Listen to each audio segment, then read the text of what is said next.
Hey, everybody, welcome to the Faith, Fiction, and Folklore podcast, or the Try F podcast, where we try not to F it up.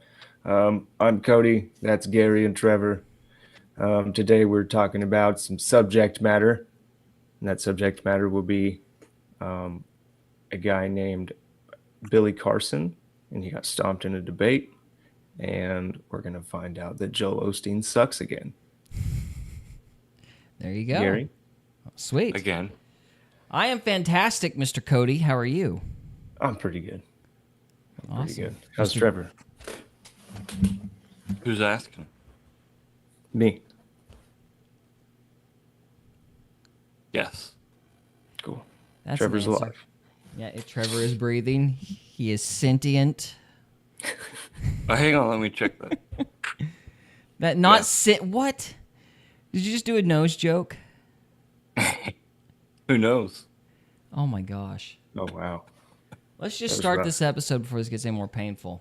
Yeah, let's go. All right, so let me like set the stage a little bit. This was my take. Who's of the Billy week. Carson, Gary? So Billy Carson is this guy that I didn't learn of until all the Christians started complaining about him, or the Christian channels started complaining about him.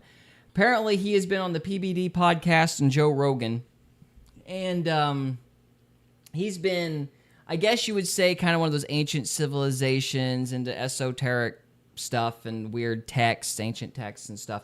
And he Graham was Hancock saying, type? huh? The Graham Hancock type?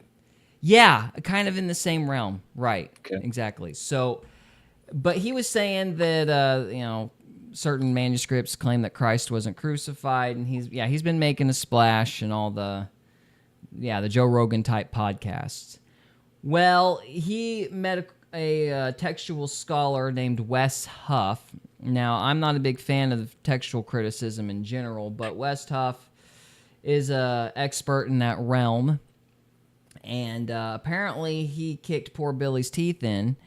And it would have went away, but then Billy decided to try to sue everyone, which prompted all the Christian YouTube channels to start complaining about him. And it's been apparently a very dramatic internet spiral. And so I thought it would be a good idea to watch the implosion.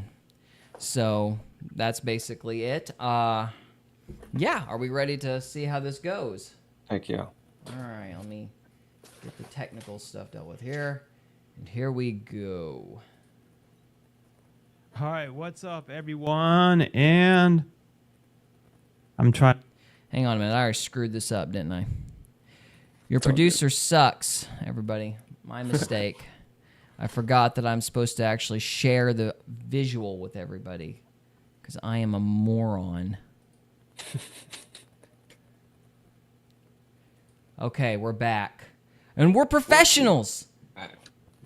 Nice. Okay, so let's try this again. It's working. So everybody see it? Everybody's good? Yeah. Sweet. To move this stuff.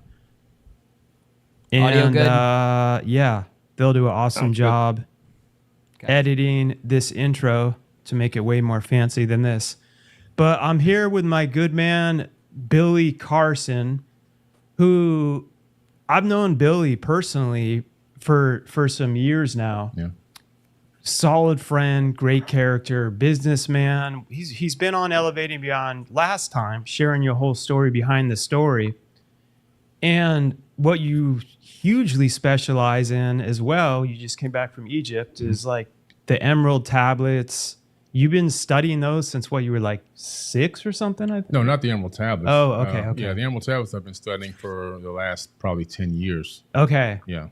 But since I was 6, I was studying aerospace technology, which then led me into understanding more about advanced technologies and then finding the link between advanced technology and ancient civilizations and going on literally a 25-year, what's that, 27-year now, goodness, trek around the world. Been around the world now over 18 times. Last year, spent 9 months in hotels. I remember. As you know, you were my witness, leaving this big old mansion behind and not going home at all. And Travel and grind. traveling nonstop to these ancient sites to get the information hands-on. Okay. And oh, that was weird. I just heard a little chime. Wes, you there? He's frozen. I thought that was my phone. Oh, is that in there? We're here celebrating my birthday. We're having Oh our my 56th anniversary. Gave this to me as Shut up. We don't care. You still need pie. Be I too still need easy if pie. it worked perfect, right? Yeah, I know. What is he calling in on? What is that at? It's like our podcast. This is through It's like, Stream Deck? see, even the professionals FS messed Carl. up. It's through. yeah. It actually works great usually, No, unless there's it's something a going great on app. with the No, Wi-Fi. I think it's pretty cool. I'm just trying to figure out. Ours his doesn't work his great. connection. There's no Yeah. usually. I'm just There's trying no to figure out, like, usually what is the there. name of this thing you're using? This portal. Yeah. It's always I the want to deep state. actually press. It's e. Sorry, oh, I hang on think a it's minute. all through Ecamm. Ecamm. Okay. Did you say something, Cody? Yeah, I said it's always the deep state. Yeah, it's the deep state. I agree. That's pretty deep. Well, I do find it, on the subject of the deep state, I do find it interesting that this guy's just seemed to kind of come out of nowhere. I'd never heard of this dude until this debate. And Billy so, Carson? Yeah, Billy Carson. So I'm like, I always get a little suspicious when these guys just kind of rise up out of the ether, you know? He must have made one of those. You don't believe in Deals. ether. He Gary. made a deal, huh? You don't believe in ether. No, I don't It doesn't believe fit in your ether. model. Doesn't fit my model. All right, but it's a great metaphor, though. Yeah, it is a great metaphor because it's real. Okay. Oh, okay. Are we ready to move on? Because I'm trying to figure out what these sorry. emerald tablets are from Yeah. Thoth and sacred geometry. But I'll read Yeah. up on that while you guys are listening to this. Yeah, so they have their own link. Then Nice. you can set this up for different guests. You can Yeah, yeah. make. When Carl was here through like Eric Thomas, we're just doing the show, waiting for him to call back. Yeah. Yeah, he helped get some of these pre things going, but you. Okay, for those who don't know, I do need to say this. This is kind of what I was looking up. The emerald tablets are basically Egyptian tablets, apparently, that claim to have stuff about like Thoth, which is some kind of Egyptian god known as knowledge, like the god of knowledge. Yeah. Alphabet. Thought. Okay, thank you.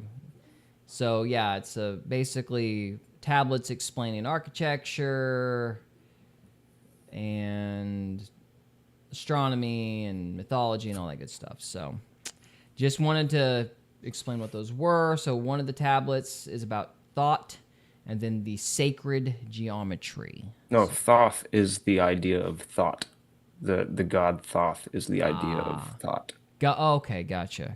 So you're like, if you were to make a sacrifice, it's like you're trying to get, a download from the god Thoth. Okay, got it. Sweet. This is why we have you on here. You knew that. I had no idea. I was like, hey, it's a dude with an eagle head. That's great. And then something about sacred geometry. Well, dude's sitting on an eye. Yeah, that's my expertise. It's all in the language, man. It's all in the language. Gotcha. Who's All right. reading the tablet? Who's reading the tablet? Well, Billy Carson is studying the tablet. So this is something he's an expert in. Supposedly. He's been studying aerospace technology since he was 6. Oh, did he say that? Yeah, he did. Holy.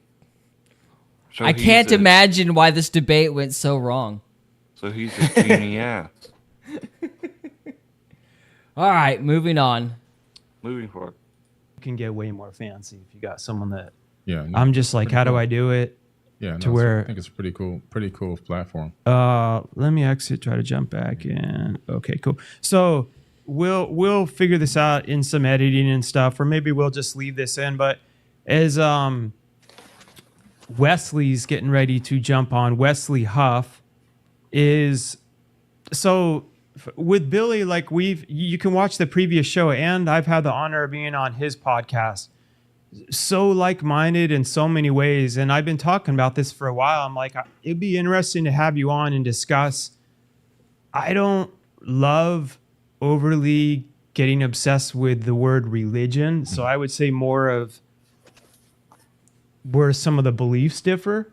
If I was to be connected to a religion, it would be closest to Christianity and the Bible, although the Old Testament, I have still, it's the New Testament and Jesus's teachings. I have my whole life story where that changed me and transformed me belief wise as a person. And okay, it says he's in the green room. Okay. We don't have a green room. I want a green room. And let's see if we got Wes on. Hello. Wes, we got you back on.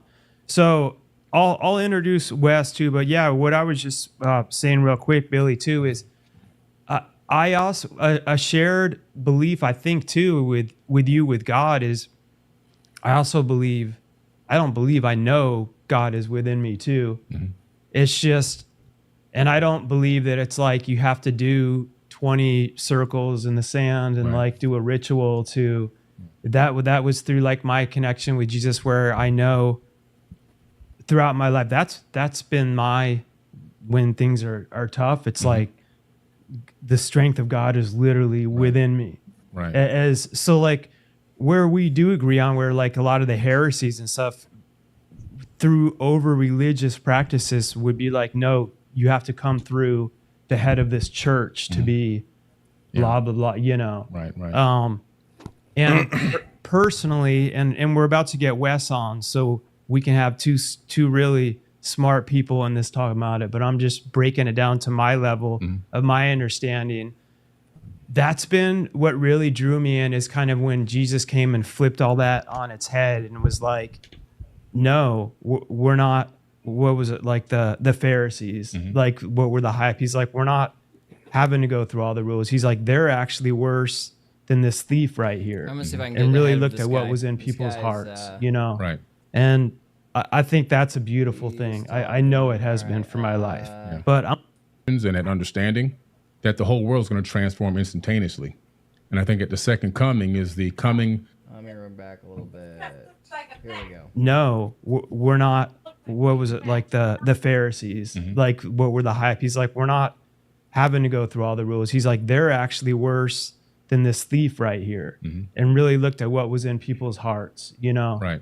And I think that's a beautiful thing. I know it has been for my life. Yeah. But so Wes, now that we got you on, Wesley Huff, historian, linguist, biblical scholar, PhD, and athlete wannabe. I like how you threw that in the bio right there.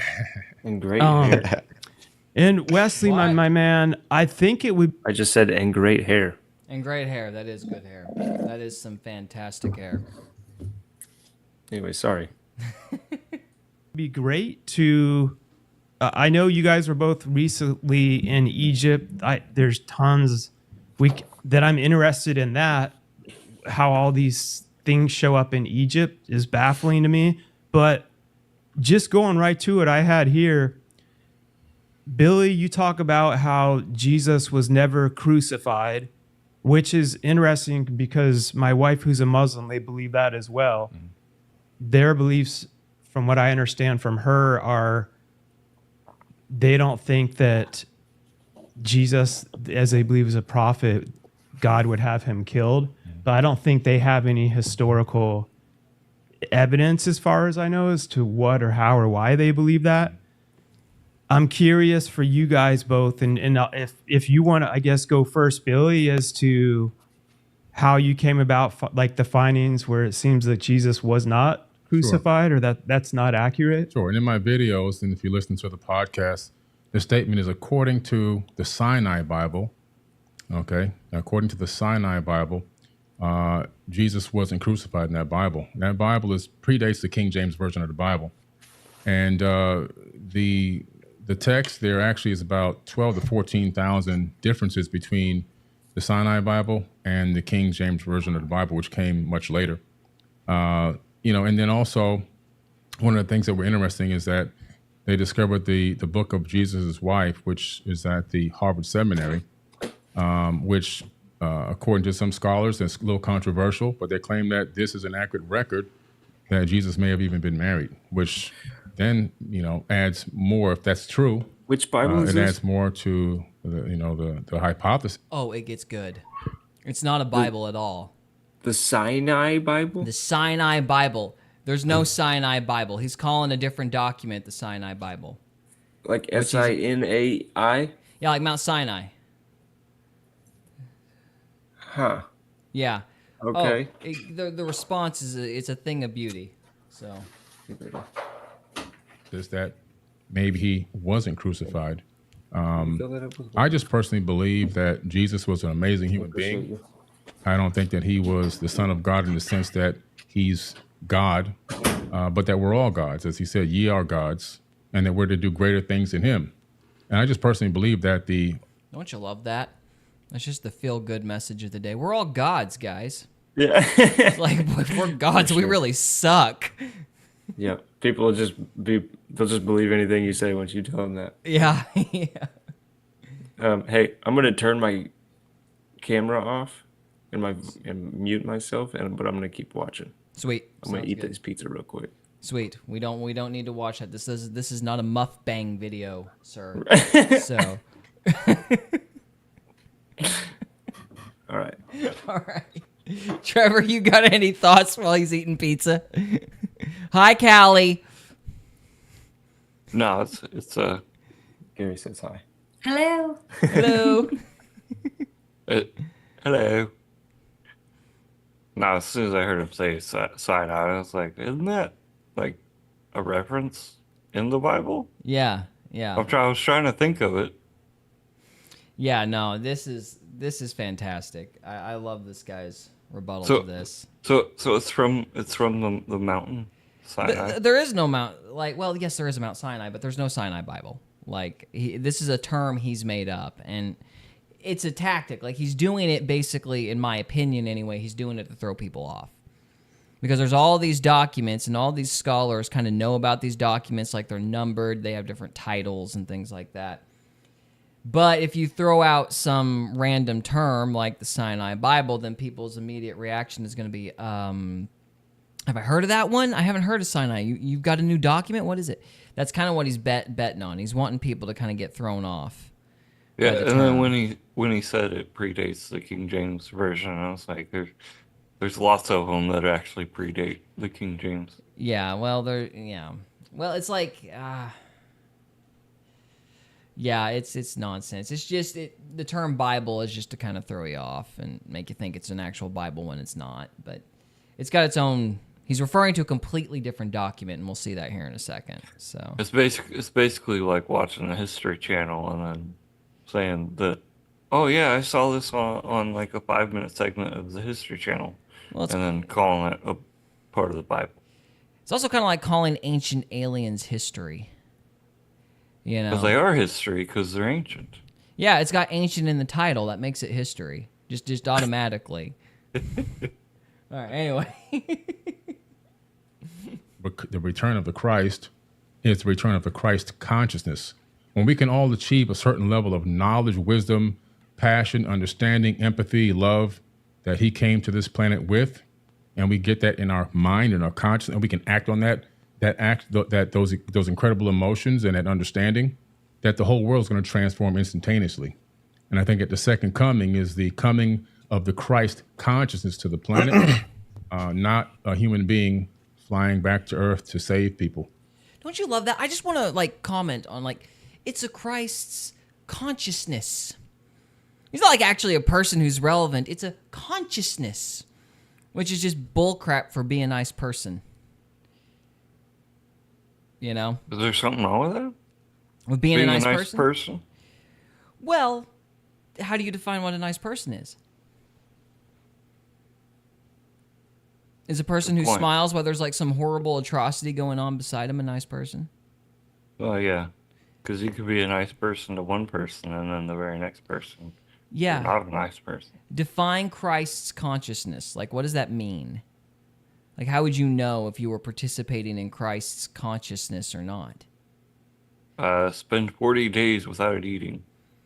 I think you might. We ain't as durable as they were back then. I think you'd probably die. Maybe. That's just my personal understanding of how I've perceived it over many, many years of going through this information and going through all this text. And Wes, I'm gonna let you respond to that. And again, I mean, this is everyone listening to the show. You know, I'm always like, challenge everything.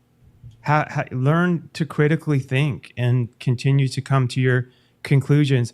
Even with Jesus, I'm not personally even waiting on that he has to come back to say, I already know I'm, like I said, that strength of God and consciousness is already, I can tap into that right now.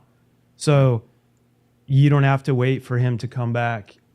For those that believe he does, to actually have that like next level of what that's supposed to mean.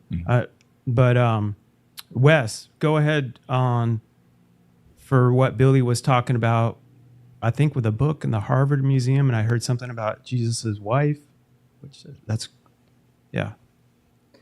Yeah, well, first let me say, I think it's really cool to not just be in the room proverbially with you, Billy, but be able to interact with you, because I wish I could be there in person. Unfortunately, Toronto, Canada is a long way away from Florida. It's a little bit of a jaunt. But I really appreciate the fact that you seem to have investigated to a certain degree some of these facts. Do you mind if I ask a clarifying question? Sure. When you say the Sinai Bible, what are you referring to specifically? It's the biblical text that was written. It made it into you can actually look it up on Amazon. It's a Bible called, I have a version at home. It's called the Sinai Bible, right, from Mount Sinai. I'm assuming that's the mountain that they're referencing there. But they put together their own version of the biblical text prior to the King James Version being put out.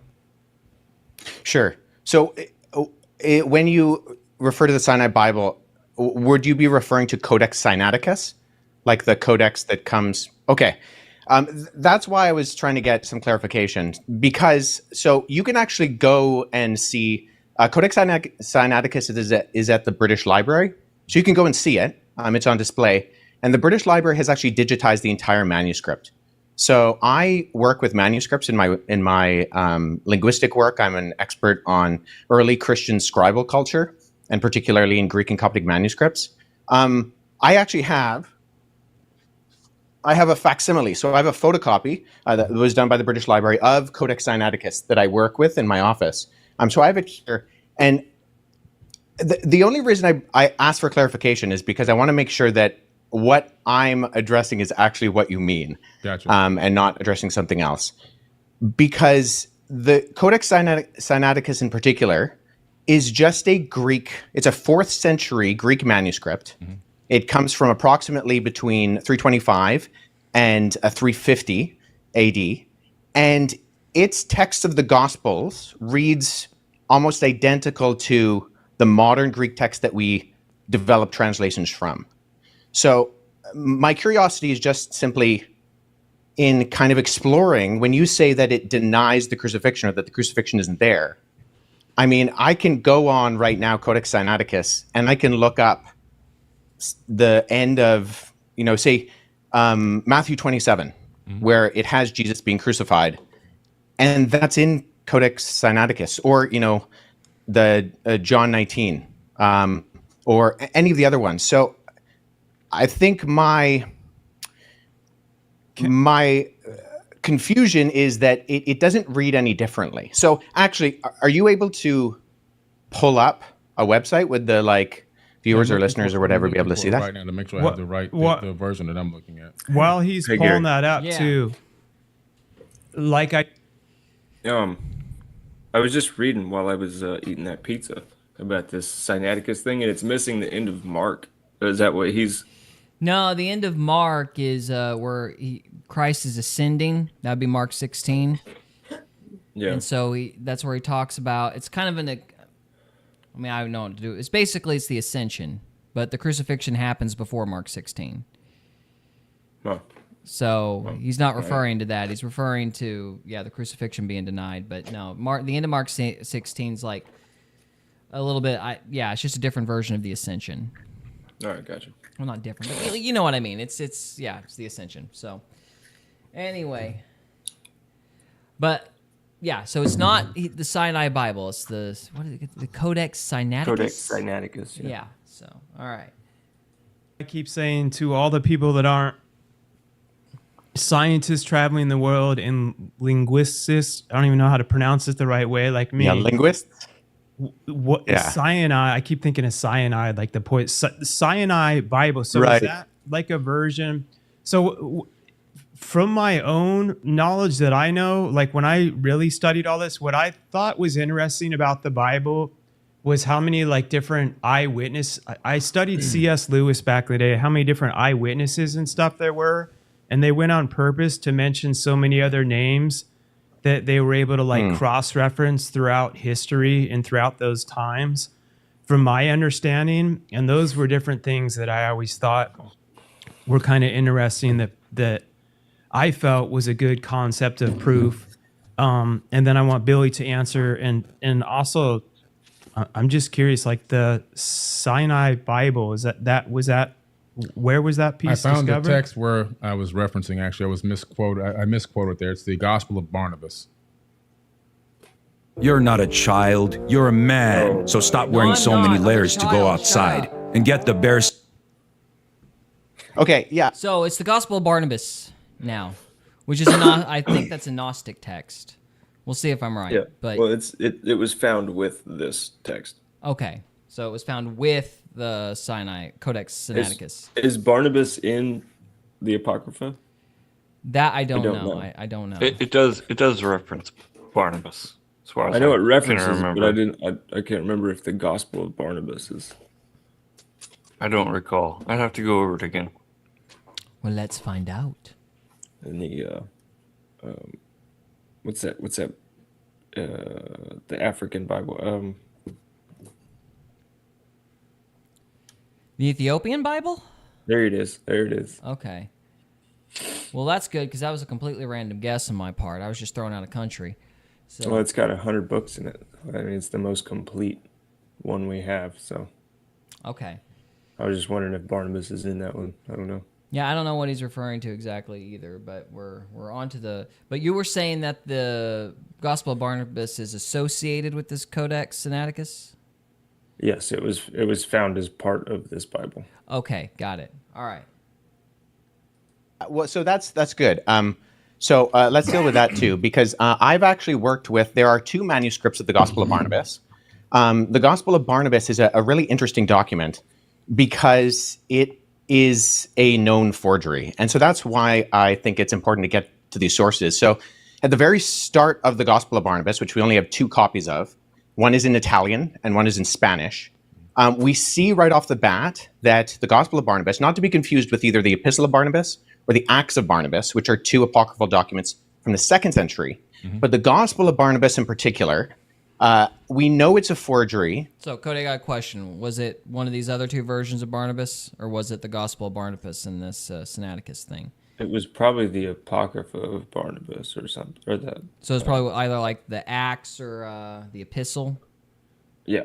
Yeah, Epistle of Barnabas. Yeah. Okay, so he's talking about something different then. So we've got the Gospel of Barnabas, which is not in the Sinaiticus, but the Epistle of Barnabas then, correct? The Epistle? Yeah. Well, I was trying to look it up, and like I pulled it up as he was talking about it. I'm like, oh yeah, that's what it says. And then he was like, not to be confused with the Gospel, and like I clicked on the Gospel of Barnabas as soon as he started talking about it. It's like he's reading it as I'm looking it up. I'm like, oh, You're so good, Trevor. See, I was trying to do the research too, but then as you guys saw, I kept putting on the share screen and blocking your video. So I gave up. So I'm glad you're on top of it. So Yeah, he's literally just like, it's almost like he's reading my screen here. Is he? Okay. So you're saying the Codex Sinaiticus has the Epistle of Barnabas, not the So Gospel. this of was Barnabas. it was from what I read, it was allegedly found at the base of Mount Sinai, and it was like a handwritten. It was like in the 1600s, and it was found there, and it was handwritten, but it was missing. It's like 43 handwritten pages, and some monks preserved it, and It's 43 pages, and the end of Mark is missing, and there's like chunks missing out of the Old Testament, which is Greek, Okay. So it's which is kind of crazy because we don't have a Greek Old Testament, or like I think the Catholic Church allegedly does in the basement, but I would be showing my ignorance if I answered that question. I really don't know. our Old Testament is based off Hebrew translation, Okay. whereas the New Testament we have Hebrew and Greek. Okay. Trevor, you got anything to add? Well, there's one more other than Hebrew and Greek, and that's just kind of mixed in there. But yeah, it's One more mostly, what of Hebrew and Greek? language. Aramaic? Aramaic? Aramaic, yeah. Yeah, Okay. that's just the language they spoke at the time. But Yeah. All right, Mr. Trevor, you stay on that computer because you're our research expert. Because I suck at this. I can't research and produce at the same time. I can't multitask, as that lady said. So, anyway, so here we go. Because it does things like in chapter 92, it says that Jesus spent 40 days on Mount Sinai, and then he came to the Jordan River and he walked to Jerusalem. But Mount Sinai is more than a week's journey away from Jerusalem, and neither Mount Sinai nor Jerusalem are close to the Jordan River. So never mind there not being a route from the Jordan River to like around Mount Sinai or going to Jerusalem. But there are internal problems with the Gospel of Barnabas, which indicate that it shows no actual indication of evidence of coming from or even having knowledge of first century Jewish understanding. It actually says Jesus is the Christ, but not the Messiah, which indicates that whoever the author is, he didn't know that those were the same words. And I think a bigger problem is that the Gospel of Barnabas actually paraphrases Dante's Inferno, which was written in 1314. So there's a lot of internal evidences that disqualify the Gospel of Barnabas, never mind the fact that we don't have any evidence of it prior to the 14th century, and none in any other language other than Middle Age Italian Italian and Spanish. But So let me just ask. This is an opinion that I want from you guys. So do you think he just pulled it up on his phone, like he was looking for something to kind of cover himself? So he said, "Oh, I meant the Gospel of Barnabas," and he didn't even get the fact that it was an epistle, right?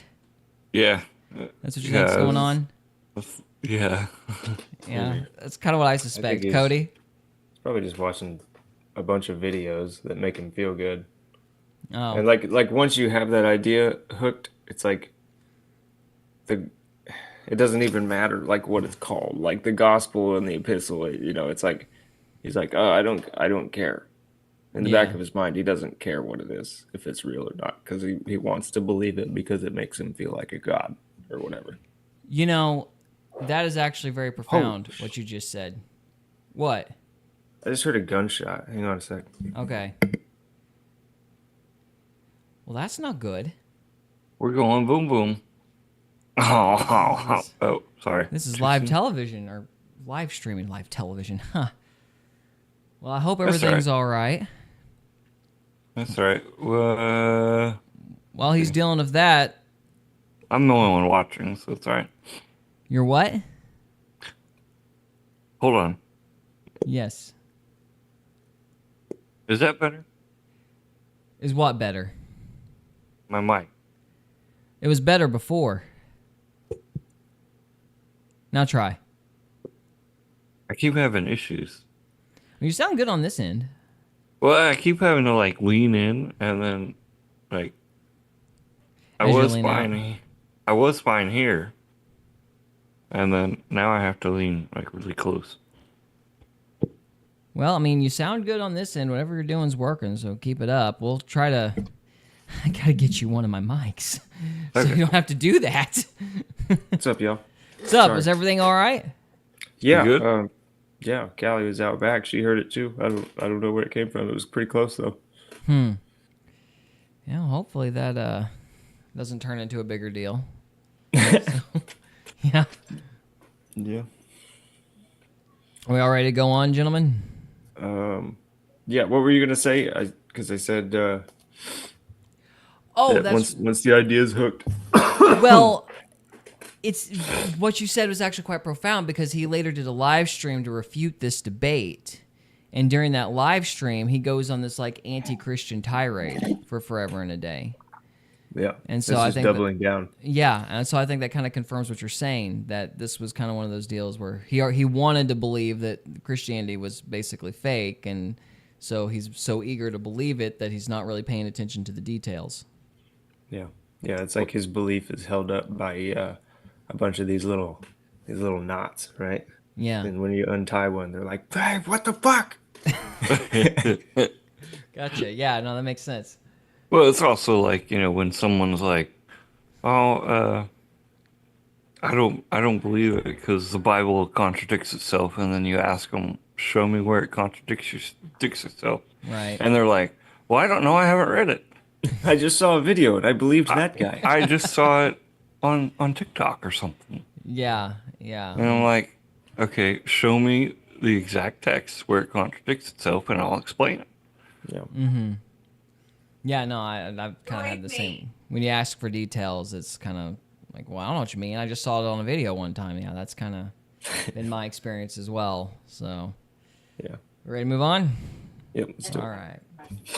Never. Internal content of the Gospel of Barnabas disqualifies it from being ancient. And then the fact that it's doing things like paraphrasing Dante, or it also refers to a rule of the time of Jubilee, which was changed in the Middle Ages from what it was in the biblical year of Jubilee. And it goes with the Middle Ages concept, not the ancient concept. So I think what I'm getting at is, so I'm a historian, and I deal with sources. So when I'm looking at sources, I want to make sure that I have a methodology by which I approach any type of source. So if there is something that denies the crucifixion, I want to make sure that I'm analyzing it and that the methodology by which I analyze it actually reveals that the content can be accurately tied to the event. So if we're talking about, say, Codex Sinaiticus, that's in the 4th century. Now that is, I would agree with you, Billy, our oldest copy of the Bible in the sense of cover to cover, Genesis to Revelation copy of the Bible. Right. The problem is that we have individual copies of all 4 Gospels going back hundreds of years before Codex Sinaiticus. So I have a facsimile behind me of P66. This is a late 2nd century copy of the Gospel of John. I work with this particular manuscript. I can just show the screen right here. This is an almost complete copy of the Gospel of John. And it Is that the has the papyrus crucifixion. by any chance? Yeah, Yeah, so I've heard that. papyrus is just the what it's made out of. So Material it's on. I got that from Yeah. ChatGPT, by the way. yeah, Sorry, so guys, I'm just I trying can to sound actually smart for a second. I have that papyrus at home. Oh, that's Yeah. Well, yeah, so I'll show you this. So the documents you actually see on my bookshelf behind me are facsimile papyri that I've made. So when I was in Egypt last summer, I went and I made for me some papyrus sheets. And so I take these papyrus sheets, which are made from the papyrus plant. And then when I go and I look at actual manuscripts, so I was at the University of Philadelphia last summer, and I went and I saw a document called P1, which is a 3rd century fragment of the beginning of the Gospel of Matthew. And so what I did is I sat down with that original and I produced a facsimile. So I copied the text. First of all, I cut it out with an X-Acto knife in not the original 3rd century one on my papyrus. I cut out with an X-Acto knife this guy, and then I copied the text transcriptionally on the front and the back. So papyrus is just simply, it's what it's made out of. Yeah. And so there's categorizing systems, and the standard one is called the Gregory Alland categorizing system. And so sometimes you'll see when manuscripts are mentioned, they'll have a GA and then a number behind it. If it's made of papyrus, you simply abbreviate the word papyrus to P, and then you have the numbering system. Mm-hmm. So P66, what I showed you earlier, that's this on the categorizing system. It's the 66th manuscript that was put into the system. It's from the Gospel of John. I also have, P46 and P47 on my shelf, which includes all 4 Gospels and Acts from the 2nd and 3rd centuries. So the only the only hesitation I have with what you said, Okay, before he goes into that, we're actually going to break our episode here because we're Break. at our 30-minute mark. Now that's commitment, boys and girls, to buy your own papyrus so you can make copies of the text. You I want gotta some of hand it that to him. paper. That's pretty committed. Yeah, that's crazy. Yeah. All right, well, we're going to call it good. Cody, do you want to close this out? Thank you for watching our show. We're gonna take a break, All and then you can come back on the next video. See you guys. Sweet. Thank you. And if you don't want to see such awkward transitions during the live stream, you need to subscribe so we can have money to do this full time so we can shoot a live stream and 4 videos. Until then, though, you're going to get That'd be these sweet. terribly awkward transitions so I don't have to edit for as long. So, all right. Cody, do you want to begin the next episode? Same intro as before. All right, let's do it. All right. Hey, everybody, welcome to Faith Fiction for Folklore, or the Tri-F podcast, where we try not to F it up like I just did. Right now, we're watching a debate between Wes Huff and Billy Carson, and Billy Carson is not doing well. Sweet. Trevor, how are you this evening? Well done. I'm okay. Cody, Oh, are you? I'm all right. You How are all you? right? I'm good. I'm That's good. good. All Having a right. great time. So we ready to kick up this thing again? Yeah. Sweet. All right. are facsimile papyri that I've made. So when I was in Egypt last summer, I went and I got made for me some papyrus sheets. And so I take these papyrus sheets, which are made from the papyrus plant. And then when I go and I look at actual manuscripts, so I was at the University of Philadelphia last summer, and I went and I saw a document called P1, which is a 3rd century fragment of the beginning of the Gospel of Matthew. And so what I did is I sat down with that original and I produced a facsimile. So I copied the text. First of all, I cut it out with an X-Acto knife in not the original 3rd century one on my papyrus. I cut out with an X-Acto knife this guy, and then I copied the text transcriptionally on the front and the back. So papyrus is just simply, it's what it's made out of. Yeah. And so there's categorizing systems, and the standard one is called the Gregory Alland categorizing system. And so sometimes you'll see when manuscripts are mentioned, they'll have a GA and then a number behind it. If it's made of papyrus, you simply abbreviate the word papyrus to P, and then you have the numbering system. Mm-hmm. So P66, what I showed you earlier, that's this on the categorizing system. It's the 66th manuscript that was put into the system. It's from the Gospel of John. I also have, P46 and P47 on my shelf. Trevor, can you do me a favor while we're watching this? Yo, what's up? Can you actually look up and see if there's a way to find these fragments online? P66, P47, and all the rest of it. I would be very curious if there's a way to actually look these things up.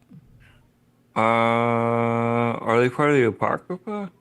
No, they're just the these are original. the Gospels. Yeah, it's like the original portions of the Bible that we have. So, while he's doing that, we'll keep watching. Trevor, you tell us if you find it or not.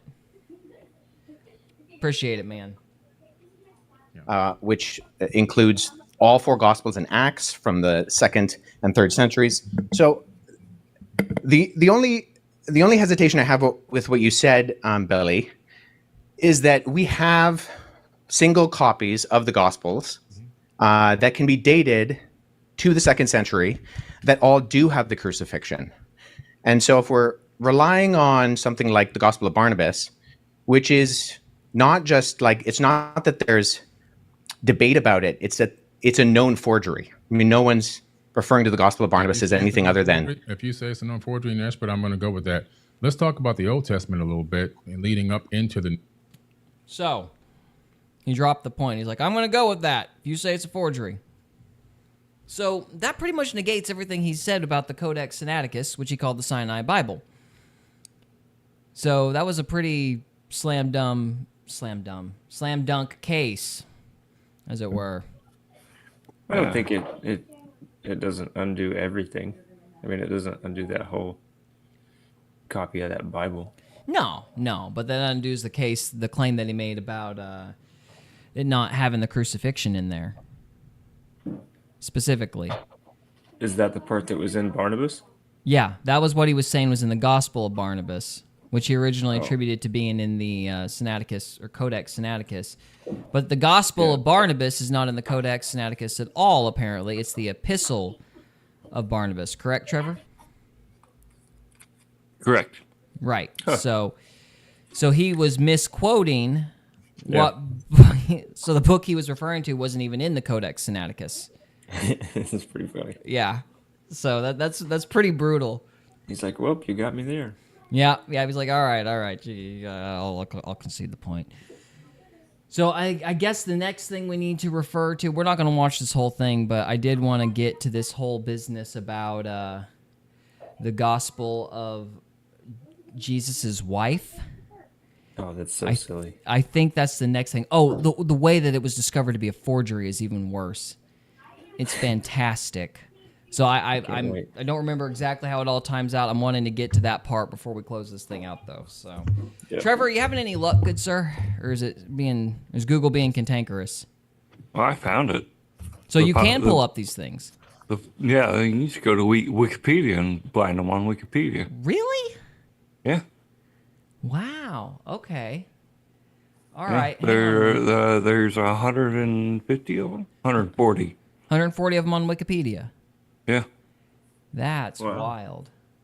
Okay, I'm going to switch this over. I want to pull that up. So you guys talk while I look this up on the share screen. So what'd you type in, Trevor? Just P66 Wikipedia or something like that? Yeah, that's where I started, and then, well, I just without the Wikipedia, and then was just kind of going over it. And It's called Wikipedia. What? Yeah, 66. Oh, yeah, I didn't That's even an get airplane. close. Yeah. Yeah, no, Yeah, I no. typed in Gospels. No, After but that. it's the airplane is a P-66 Vanguard. How was I supposed to know? No, I mean like I'm not talking crap. I'm saying like Vanguard. They use Vanguard. Come on, BlackRock, Vanguard. Oh, right. Military industrial complex. Yeah, Yeah. those And so they use those gentlemen. esoteric numbers with the and I don't know what I'm talking about. No, you're good. I got you. I understand. Careful. So this is what Careful. they're referring to. You can look this up on Wikipedia. For those noobs like us out there, check that out. You can literally see a picture of the original document. How about that? That is Greek. That is definitely Greek. Good job, Trevor. I wouldn't even thought to do that. They must have cooked the paper in grease. They must have what? Cooked their paper in grease. Cooked a paper in grease. It's Greek. Greece. Dude, you confuse me sometimes. I can't hardly keep up. All right, so we're going to pull this thing back up and try to finish her off. Well, hold on. That's 'cause what she said. Do you mind if I address the gospel of Jesus' wife? Here we go. Go ahead. What was her name? Yeah, I'm like like- trying to write notes like I okay. know what I'm doing. I'm He's just like curious. scared. That's like the perfect question. What was her name? I'm sorry, Cody. What did you say? No, he's just like whatever. He's like, do you mind if I bring up the gospel of Jesus' wife? And he's like, yeah. He's like terrified already. It's like, oh no. He's like, I already know I'm not gonna figure this out. Just let's go. he knows he's full of shit. Yeah, he's been caught. The gospel of Jesus' wife doesn't actually mention. So oftentimes what happens is that the text of the gospel of Jesus' wife is kind of paralleled with the gospel of Philip, which mentions that that Jesus would kiss Mary Magdalene on the mouth. And so those are kind of used in parallel to kind of for this argument that Jesus was married. So the gospel of Jesus' wife is in the Harvard Library. However, the reason we know it's also not legitimate is because even though the manuscript, the papyrus that it's on, was carbon dated to the 4th century, the text was actually copied from a PDF version of the Gospel of Thomas known as Grandin's Interlinear, and there was a mistake in the Coptic text of Grandin's Interlinear that was copied into the Gospel of Jesus' wife. So we know that this is not a legitimate document, even though the papyrus is ancient, and this happens a lot with forgeries. I have a couple of friends who have actually worked on projects that have revealed forgeries within Dead Sea Scroll manuscripts and within other ancient Christian papyri. But the reason why we know the Gospel of Jesus' wife and that Karen King, who kind of vouched for it and she lost a lot of credibility, unfortunately, for her, and she's admitted that it's a fake as well, was because we can tie it directly to not copying from an ancient text, but actually copying from an online version of the Gospel of Thomas in a PDF form. And the mistake on that PDF form was copied into the text that was borrowed in the phraseology of Jesus' wife. So I just point that out is, once again, with our sourcing, I think we need to make sure that we're going towards not just early sources, but actually credible sources. And unfortunately, neither the Gospel of Barnabas nor the Gospel of Jesus' wife are credible sources in terms of actually, Okay, so in case you're dumb, like I was, because I missed this the first time. So the dude who faked the Gospel of Jesus' wife took an ancient papyrus and copied text on a computer, and they were able to track the mistake that was on the computer file to a pre-existing text that was already proven to be fake or something like that. You didn't know they had PDF back then? Yeah, in the, what was it, 2nd century? Yeah. Yeah, so they... I'm having a hard time even following that line of thought. I don't... The dude that faked it copied it from text on the computer. So he pulled up a Wikipedia file like we did and copied it. and it was put it on some old papyrus he found. And it was already proven to be fake. Yeah, it's What an idiot. What an idiot. Well, yeah, so the gal that was vouching for the document later had to admit it was fake. Now, she probably didn't know, because she basically lost her career in admitting it, from what I understand. Or her career was very damaged. I don't know if she lost it altogether, but it's a pretty big embarrassing deal. But this was stuff that was, well, I don't want to say too much because I don't know for sure. These are all things I heard from these debates. So, yeah, so that's, I guess, what happened. That's crazy. Yeah. And this guy was unaware of it, so the debate is not looking good for poor Billy Carson. Poor. Agreed upon by not just the vast majority of scholarship, but I don't know anybody in the field of papyrology, paleography, historiography, who actually refers to these documents as being legitimate. That's fair enough. I can respect that. So let's go into... That means I'm caught. Game over. So... You have been weighed, you have been measured, and you have been found wanting. Yeah, pretty much. What does that even mean? Been found wanting. I've always wondered that. Do not want for anything. It's like lacking. Jesus says do not want for anything. Because if you're following your mission, God will bestow things or, behold things unto you. Something like that. So while you guys are talking, I'm going to try to pull up his rant that he went, where he starts to go off the deep end. I should have pulled that up beforehand, but I didn't because I'm an idiot. So, Who's ranting? Billy Carson. He went on a live stream shortly after this debate and started making his situation infinitely worse. So let's see if I can find it. Oh, good. Carson response. I figured I got that saying from A Knight's Tale. Yeah. That's yeah. But that's what it means. It's like want for nothing, right? If you're satisfied, it's because you're doing stuff. You're getting things done. All right. Hang on a minute. How do I do this? All I've got is reactions to this guy. So I'm trying to find He's reacting. I'm trying to find the original one. There is no original. Check TikTok. Everything's there. There's original. No, that's another dude talking about it. So, All right. I would love to find it because he really just loses his mind after a certain point. Don't we all? I may have to. For the last week, I read. I may have to borrow from poor What Do You Meme. So let's see if I can find his rant here. So you guys talk amongst yourselves while I do this. Huh. Yeah, yeah. I don't know what you're doing. This Billy Carson guy is he's kind of a whack sucker. I don't like him at all.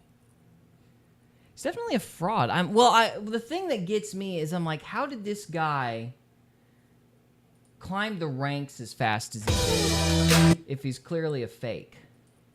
Maybe You know he's what I mean? Obama's grand cousin or something. This was something interesting that he said in his rant. He was like, I know people, powerful people. You're going to regret this type of thing. You know? Yeah. It's like, People that are like full of shit Princess always say Leia. I that. have powerful friends. Yeah. Did you see that the video on that UFO guy in New Jersey? He's like I have from high sources, all that crap. What do you think about all this Oh stuff my happening in New gosh, Jersey? dude. He came. So he Crazy. did like a press conference, and he's like, so, you can trust me. I've heard it from high sources. People that are way up there. Iran is attacking us with drones. and then the Pentagon came out like the next day and was like, Iran is not attacking us with drones. Oh, hey, Gary. Yeah. Figured out why he got so popular. Why's that? He got on the Sean Ryan show 10 months ago. Oh. I don't So even know Sean who that Ryan's is. the one that got him his notoriety, huh? Yeah.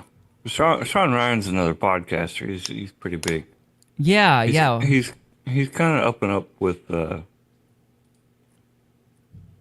lost it. The other guy.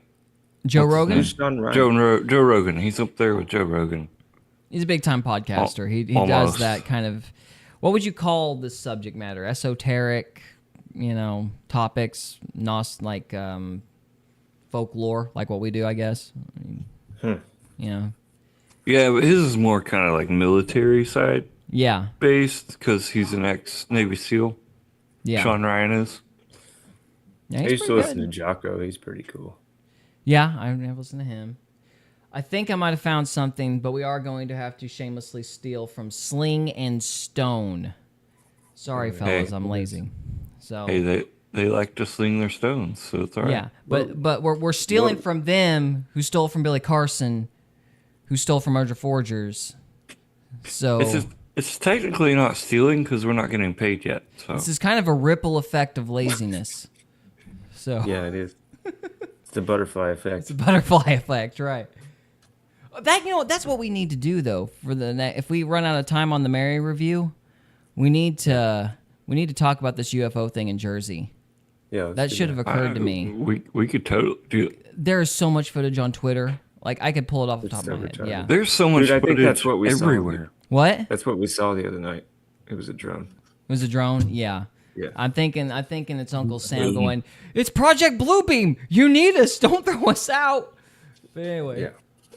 So let's finish this up here. We're about I'll put my 2 cents in a bit. what? Put my little 2 cents in here in a bit I gotcha. about them drones. About them drones. Gotcha. Okay. Let's see if we can wrap this up. Let me get this off mute. Okay, Let's go. okay, we're This good. guy's so dumb. Shouldn't be pissed off and angry. I can barely breathe. Billy. I normally take the elevator upstairs when I was sick in my house. I normally take the elevator up, but I was so pissed off, and I took the staircase up to the loft where my wife was sitting, drinking What the the shake at the table, a smoothie or something. His wife is in the kitchen heating some food up that she got from our chef. Our chef became... Isn't that amazing? Okay, so what's going on is he's justifying why he did such a bad job. Basically, he was saying he was sick. He's this guy's a pampered little. Like what the? You got an elevator in your house? Have you ever seen somebody whine about losing a debate and why they lost, and at the same time pull off a humble brag? This guy sucks, man. I I'd was kick him so right in the knee tired, if I I saw him. couldn't take the elevator up to my house. Oh my god. Wait, what's a humble brag? It's when somebody's pretending like they're not all like, that, but they're "Oh, telling you about all their woe stuff is they got. me. Oh, Oh, my Corvette hit me in the leg. Oh. You know, and that's like a poor man's thing, because I can't think above that. But Like, oh my gosh. Okay. Came there, chef. The next thing I know, video's out. I'm actually sleeping in my movie theater in my house. I have a movie theater. I'm sleeping in the movie theater. Come I on, kind of Billy. passed out watching the game that Come on, Billy, with the flex. Now let's Yeah, that's pretty much it. Billy with the flags. Oh, wait, no, this is a different guy. So this guy stole from these other guys, and we're stealing from him who stole from Billy Carson. Yeah, it just goes on. This is a reaction of a reaction of a reaction of a reaction. that's crazy. Okay, so we can agree that Billy Carson just completely sucks. Yes, he does completely suck. So- Can we talk about that other guy that sucks, Joel Osteen? want to talk We've about? got- I want to talk We've about got me. 10 minutes before we're up for Okay. 30 minutes, and we have 2 even episodes about this Billy Carson guy. So let's try to ride the All right. clock a little bit here, and then we'll go into the Mary thing. Which I was could a read his disaster. Wikipedia story. He if was you just want. trying to make sure we're diversifying, you know. We are going to diversify. We've got a diverse show today. It's very Yeah. diverse. UFOs, So diverse. Mary, and Billy Carson, whose poor chef distracted him from the debate going up, or whatever it is he said. If I ever see this guy in public, I will kick him in the shin. Yeah, this was pretty bad. So, Trevor, you want to read his Wikipedia? No, I don't. Well, you But I offered, so can. you're committed now. Yeah, you're committed now, so you got to do it. Well, I'm not sure if it's the right one. What do you mean it's not the right one? Well, it How many says Billy on Carsons are there? apparently there's one, or more than one. Sorry, Okay. because it says on the page when I pull it up. This is Wikipedia. Billy Carson, and then it says Billy Cameron Carson II, born September 4th, 1971. So is it just Billy Carson, or is it Billy Carson II? What does the guy look like? The guy that we've been watching. Well, it's probably him then, I'd imagine. It says he's 53 though. That guy don't look 53. He doesn't look 53. I will give him that. Some people get all the luck, man. Okay, well I'll read it until you tell me stop reading, please. Okay, go for it. Make sure you add the please. Okay, Billy Carson II is an American Sorry, go. entrepreneur, author, music artist, TV host, producer, actor, director, and expert in ancient civilizations. He is the founder of Forbidden, like the number 4, Forbidden Knowledge TV, a TV network known for showcasing conscious documentaries and shows. He's also the co-founder of the First Class Space Agency and its subsidiary, United Family of Anomaly Hunters. Wait a minute. full of shit. UFAH. Hang on. He's full of shit and he has a space affiliation? Crazy. Right? It's almost like he's being pushed by somebody. I wonder. It's funny how that works. Huh. Now we're going to Minecraft. Huh. Okay. I don't know what this is going to say, but somebody else who has this. I need to quote this. Smart Christian's channel has another clip of this guy from the beginning. So I'm going to play this and see what he says. We're kind of just riding the clock at this point, but we need to cool. make it an even That's where the 30 gravy minutes is. or close to it as we can. Nothing. I'm being stupid. Okay. Go ahead. All right, so here we go. Let me switch this over on OBS. I really should have done this before, but don't judge me. So here we go. We got my OBS. Carson, pulled aka up. Forbidden Knowledge. All the dark energy, all your listeners and all your followers and all your cult people and all your people that are in your organizations that are coming to watch my video with that dark energy. How are we going to see the fall of Billy Carson? That's dark energy, that frequency that's coming here. You see this behind me? That's the face of I'll God. give you some light. God's not a man flying around with a magic wand granting wishes. God is a frequency, and it's your job to tune in. Y'all didn't tune in. See, I'm tuned in. So all this dark energy that you're bringing toward me, I've alchemically converted that energy into money. That's exactly what I've done. Some of y'all think I'm an alien, but I'm really human. Okay, I'm a person just like you guys are. I believe him. I think that was part of the anti-Christian rant. You know, we got all this dark energy. Anyway. Yeah. Based. Based, right. He's humane, guys. He's humane. Yeah, I'm not an alien. No, but you might be funded by the CIA. I mean, what? Well, That's something. Humane because you can't pronounce human. Human. I'm humane, man. I guess that's like the one new thing that we can contribute to this conversation. I am baffled. How did this guy get as big as he was before this happened? I'm seriously thinking it might be the CIA. He already had a lot of money. Like he started on TV way back in 2011. So he's been at this for a while. So it's money and as time. the associate producer in Follow Me Live, whatever that is. It's a TV special. He's definitely ahead of the curve. It's a heavy curve. He's definitely started ahead of the curve. Yeah. He was an executive producer in 2016 of a short video of Avatar. I don't know what Avatar that was. So this is not the Avatar tied to James Cameron, though. This is like something else? Yeah. This is... It says short video Avatar. I'm still on the Wikipedia page looking up his history. Okay. All right. Well, I think we're close enough. So final thoughts on this guy. Yeah, I think these were some pretty glaringly obvious issues. Like, this is stuff that, you know, somebody who was actually an expert in this field would have caught that, you know, and they wouldn't have tried to relabel it like the Codex Sinaiticus, you know, like the Sinai, whatever. Yeah. Like, if you're on the up and up, you're not going to try to confuse people by making up your own terminology like that. Yeah, the Sinai Bible. Yeah. No, so the guy's not cool. Yeah, definitely a fake. Trevor, you got any thoughts? The truth will set you free. That's all I got. There you go. Cody? I can't compete with that. You can't what? I can't compete with that. All right. The truth will set you free. Sounds good. So, Cody, you want to sign us off? Thanks for watching, guys. Please come back to the next episode and watch us again. Sweet. See ya. Thank you. Oh, and don't forget to like and subscribe. Thank you. All right, so if you don't want to see awkward transitions like that, subscribe to our channel. This is a form of blackmail. We will continue to do this until we have enough money to actually record 4 episodes and live stream. So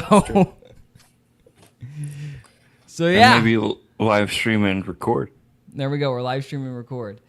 So on to the next thing. Cody, do you want to sign us off or sign us in again? All right. We're doing Mary this time. Sorry. Oh, what? We're doing Mary. Movie review of Mary. On this one. Oh, okay. Yep. Welcome to Faith, Fiction, and Folklore, or the Tri-F podcast, where we try not to F it up. Today we are talking about the movie Mary on Netflix. By the way, Netflix is owned by, what's his name? The Netflix guy. I'm always blanking on this guy. I've heard this before. Is he connected to Freud? No. Siegfried and Freud. Siegfried and Freud? No. Edward Bernays.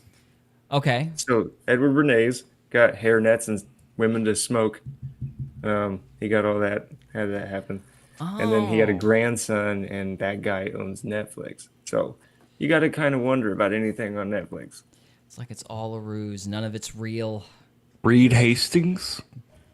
This over here is Gary, and that over there is Trevor. And no, I'm not. We're ready to talk about Mr. Joel Osteen. He was I moving thought we were Mary. talking about Mary. We are talking about Mary, but it's produced by Osteen. And okay, so Man, I'm really bad at intros. no, you're good. It's fine. That was a great intro. It was good. That was wonderful. We got it across. It's all good, man. It's awesome. So, I watched it. This movie, Mary, produced by Joel Osteen, and I was thinking it was going to be kind of a run of the mill Christmas movie kind of thing. Wow, was it awful? Like it was bad. You're like, Joel, what are you doing? If you're gonna look, I got 2 words for you, buddy. Quality control. If you're gonna put your name on something, you might want to check to make sure it doesn't go off the rails. This was bad. So I wasn't planning on taking notes. I was just watching it just in case, but I got so mad that I started like rage note taking. And so these are my notes on a sticky note because it was what was in reach. So so this movie is ridiculous. So it starts off. So you've got the slow pan in the desert towards Mary and Joseph as they're slowly coming towards you. And I guess you need to start off by saying I don't know who this movie is for, except angry wino moms. It might have been for angry wino moms because it's zooming into Mary, and Mary looks dramatically into the camera, and she's like, "You think you know my story, but you don't." No. Yeah. My first thought was, I don't think Mary is this self-important. So you go into that. Now, apparently they were taking this from like the Gospel of James, not to be mistaken with the book of the Bible, James. So it's some Gnostic thing. And it was crazy. So it kicks up with Joachim, which is Mary's father, in the desert. And he's wandering around looking for food. He wants a kid, so he's doing the fasting thing because he wants a kid, right? And so he's in the desert, and he's about to starve to death, and then this guy in a blue robe shows up, and the first thing that made me go, other than Mary acting self-important, that made me go, this is going to be a weird movie, is Gabriel, like, in most Christmas stories, Gabriel is like this ethereal, angelic being, right? Being of light, very scary and intimidating, because it's like an overwhelming presence. No, they do this weird, creepy guy with a pale robe, and he like the blue robe, and he skulks. And you're kind of like, why is Gabriel skulking like Satan? And so Gabriel's like this really creepy figure. And it's just crazy. So he promises Joachim that he's going to have a kid. And the kid's obviously Mary. And the bottom line is, Mary is kind of like they're doing like a prologue to Jesus. So they basically have Mary follow all the basic story beats that Christ follows in the Gospels. And they're kind of implying that Mary is God. Sort of. It's really strange because... So, for example, they have like Mary, followed around. Like this never happened to Christ at all. And this is just kind of proof that it's a Gnostic thing, but just to show that she's like a divine angelic being or something. They have her frolicking through the olive grove or whatever, and she's chasing a butterfly, and her little brother's trying to keep up. And then she runs off again, and the little brother stays behind, and all the butterflies just kind of magically migrate wherever she's running. It's really weird. And so that's the first thing that happens. Next thing that happens is they send Mary to a temple because apparently the Jewish people had like a Catholic equivalent of monks back in the day, or nuns back in the day. So she goes to this kind of Jewish convent, which I didn't know was a thing. And so that happens, and then she's like feeding the poor just like Christ did. They made sure to give her leavened bread so she could feed the populace. And so they're trying to echo Christ's plot points. And that's all silly and that's all dumb and everything. But just as another point, during this scene, during the temple, like the thing with Gabriel being creepy was so bad that when Satan actually enters the scene and starts skulking around, like Gabriel looks more like Satan than Satan. It's insane. So when Satan comes up, he's like talking to Mary and stuff, and he's like flirtatious. And at first I'm like, oh, this is Joseph. And then later I'm like, nope, that's the devil. But it was that confusing. So you couldn't tell who was who. And then Gabriel shows up, and of course he looks more like the devil than the devil does. And they have like a staring contest between Satan and Gabriel. I don't know what this was about, but then like Satan has blood coming out of his eyes for reasons. And it's like a staring contest, but with a bunch of jump cuts to make it look creepy. Mm-hmm. And then it gets weirder and weirder. But I didn't start to actually get mad until like they actually get to the point where Gabriel shows up to Mary in the temple, right? And first of all, Gabriel is like skulking in the shadows when this happens and is like standing behind Mary, whispering in her ear, because that's totally what an angel would do. And angels are not gamma males. Yeah, exactly. And so he whispers this stuff to Mary, the stuff that we hear in the Gospels.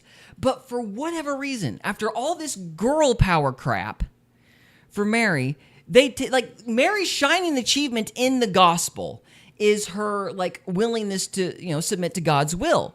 And she says something to the effect in the original Gospels, "I am the Lord's servant."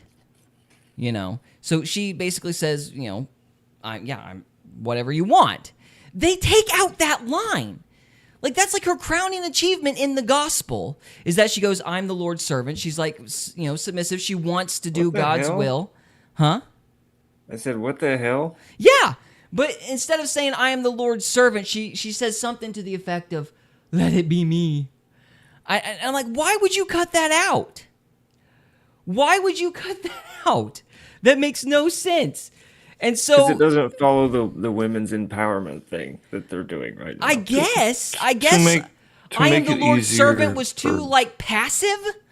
I don't know what they were thinking. Because it takes away the female authority that they're trying to paint Mary with. That must be it. Yeah. Because the very next scene, she goes and tells her dad, because of course she's kicked out of the temple, which I don't know what she was doing in a temple in the first place. But they kick her out of the temple because she's pregnant and, all of this.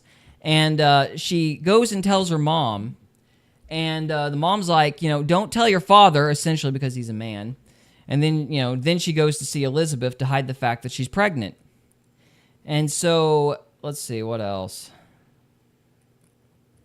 Oh, yeah, this was another thing. Huh? It sounds insane. It's crazy. It's absolutely crazy. The other thing is, and this goes back to the female empowerment thing you're talking about, is when Elizabeth meets Mary and John jumps in her stomach, you'll remember in the story it's because John realized Christ was near. So he's jumping in Elizabeth's stomach because the Messiah is nearby, right?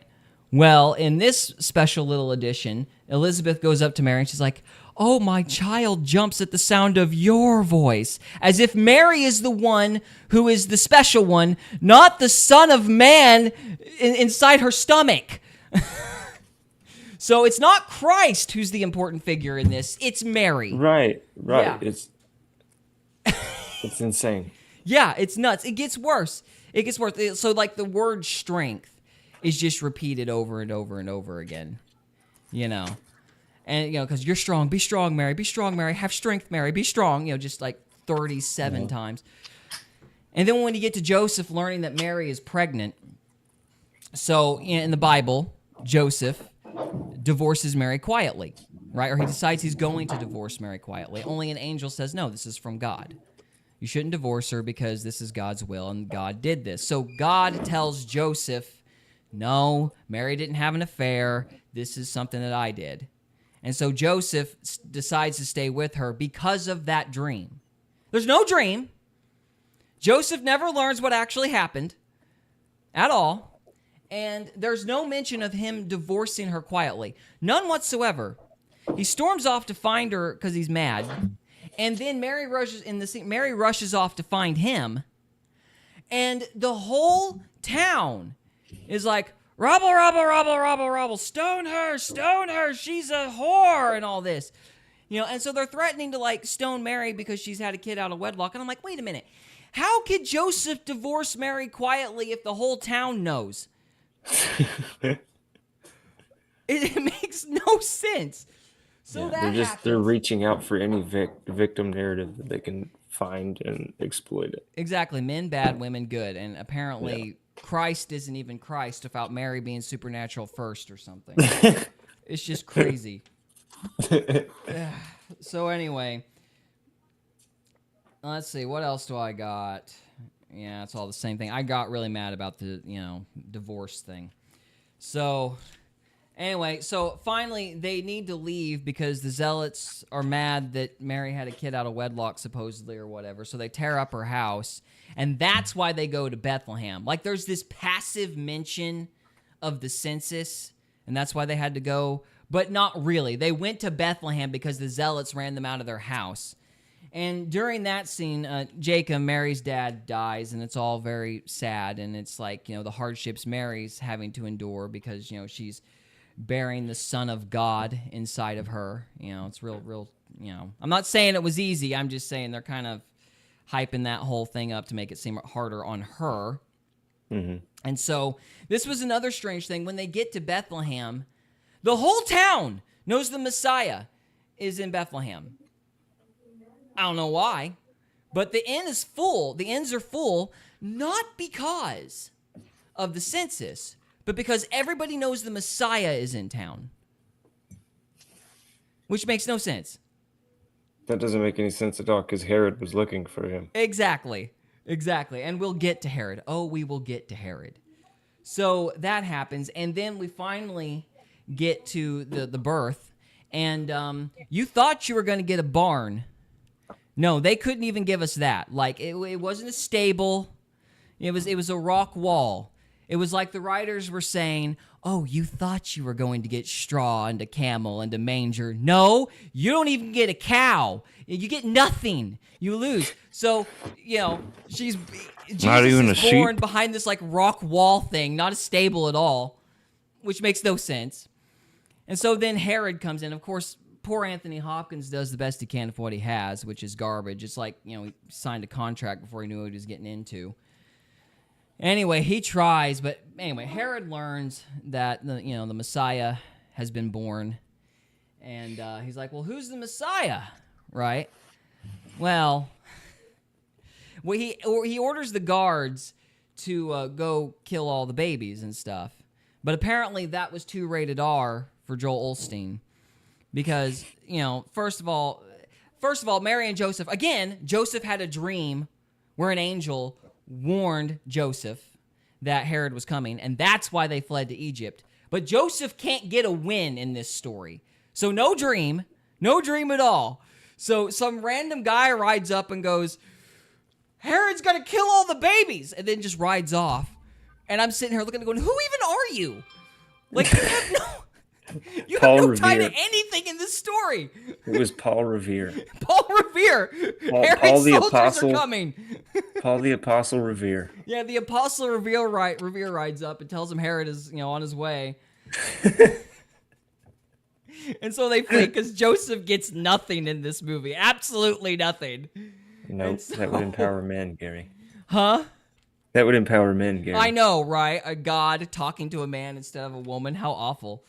Anyway, so Herod orders all the babies killed, but the soldiers apparently, he adds a qualifier, which was not in scripture. He's like, kill every baby in Bethlehem except the Messiah, because I want him. And I'm like, okay, wait a minute. You don't even know which one has the Messiah, and why are you killing all the other babies if you want the Messiah? What are you doing? And as if the stupid was not enough. So when you get back to Herod, and Mary and Joseph have killed the big bad Roman soldier, and there's all there's been swords and fire and a dramatic climax. Herod gets back to his temple, and there is just an entire throne room filled with babies because the soldiers didn't know who the Messiah was. And Joel Osteen couldn't bear to kill babies, apparently. So if I were Herod, I'd be going, you guys didn't listen to my orders at all. And so the babies were alive? Yeah, they were all alive. They were all crawling around. No, Okay. they were in wicker bassinets. All right. Because ancient Jerusalem at 33 BC had wicker bassinets. So you have an entire room full of crying babies and a bunch of soldiers like, well, what do we do now? And Herod's like, which was the Messiah? And so he gets all mad and curmudgeon. He grabs his sword and he starts swinging his scimitar at the room, screaming at the babies, where's the Messiah? Where's the Messiah? And of course the babies are all crying. And then he collapses because he's tired, because I guess Anthony Hopkins is old. And that's that. Goodness. And then This movie sounds awful. oh, it's a trip. Isn't he Odin? Yeah, he's Odin. He never ages. Yeah, apparently not. He's the Betty White of guys. Yeah, and so the movie ends with Mary back at the temple, I guess because they wanted her to go back to being a perpetual virgin or something, so they kept her at the temple for some reason and honored her at the temple. Which, you know, there's this biblical figure who wrote a book of the Bible called James, Jesus's brother. Mm-hmm. So that kind of throws the whole perpetual virgin thing out the window. I don't know how they explain that. And we know James existed. We literally, like, of all the artifacts we have from the ancient world, we have James's coffin, but, you know, details. Yeah. So that is Mary. Just hermeneutics. That's the hermeneutic. That's archaeology, but you're close. So,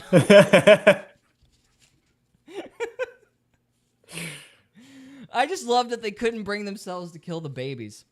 Of all the stupid, that and Gabriel being more Satan-like than Satan. That was like, I don't even know what they were trying to go for with that. I don't know. Yeah. Well, that's kind of what they do in the show Supernatural. So this was like Supernatural was involved. That honestly wouldn't surprise me.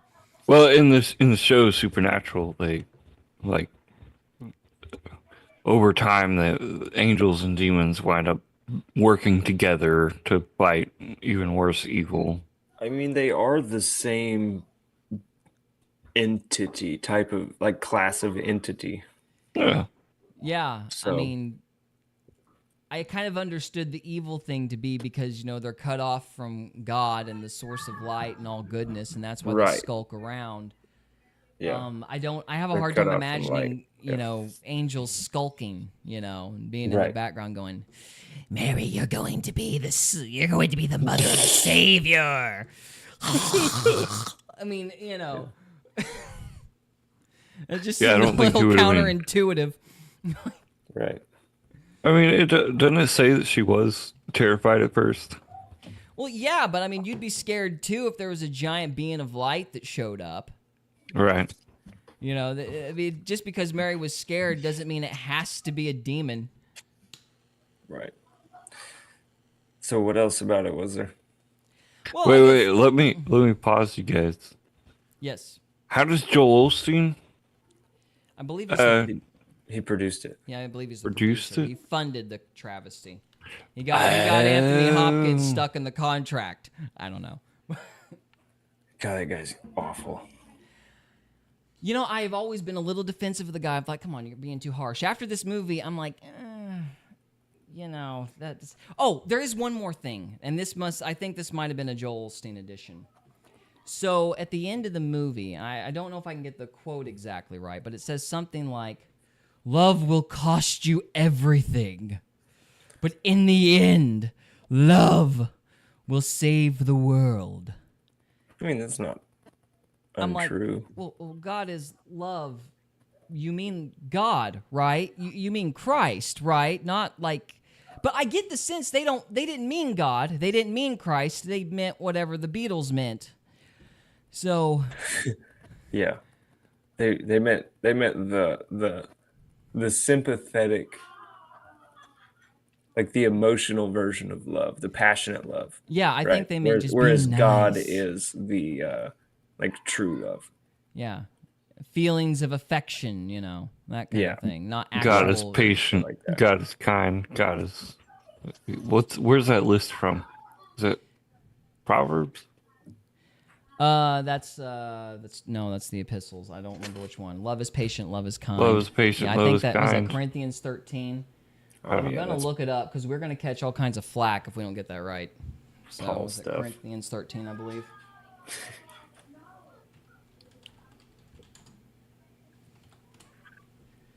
Yep. Okay. Whew.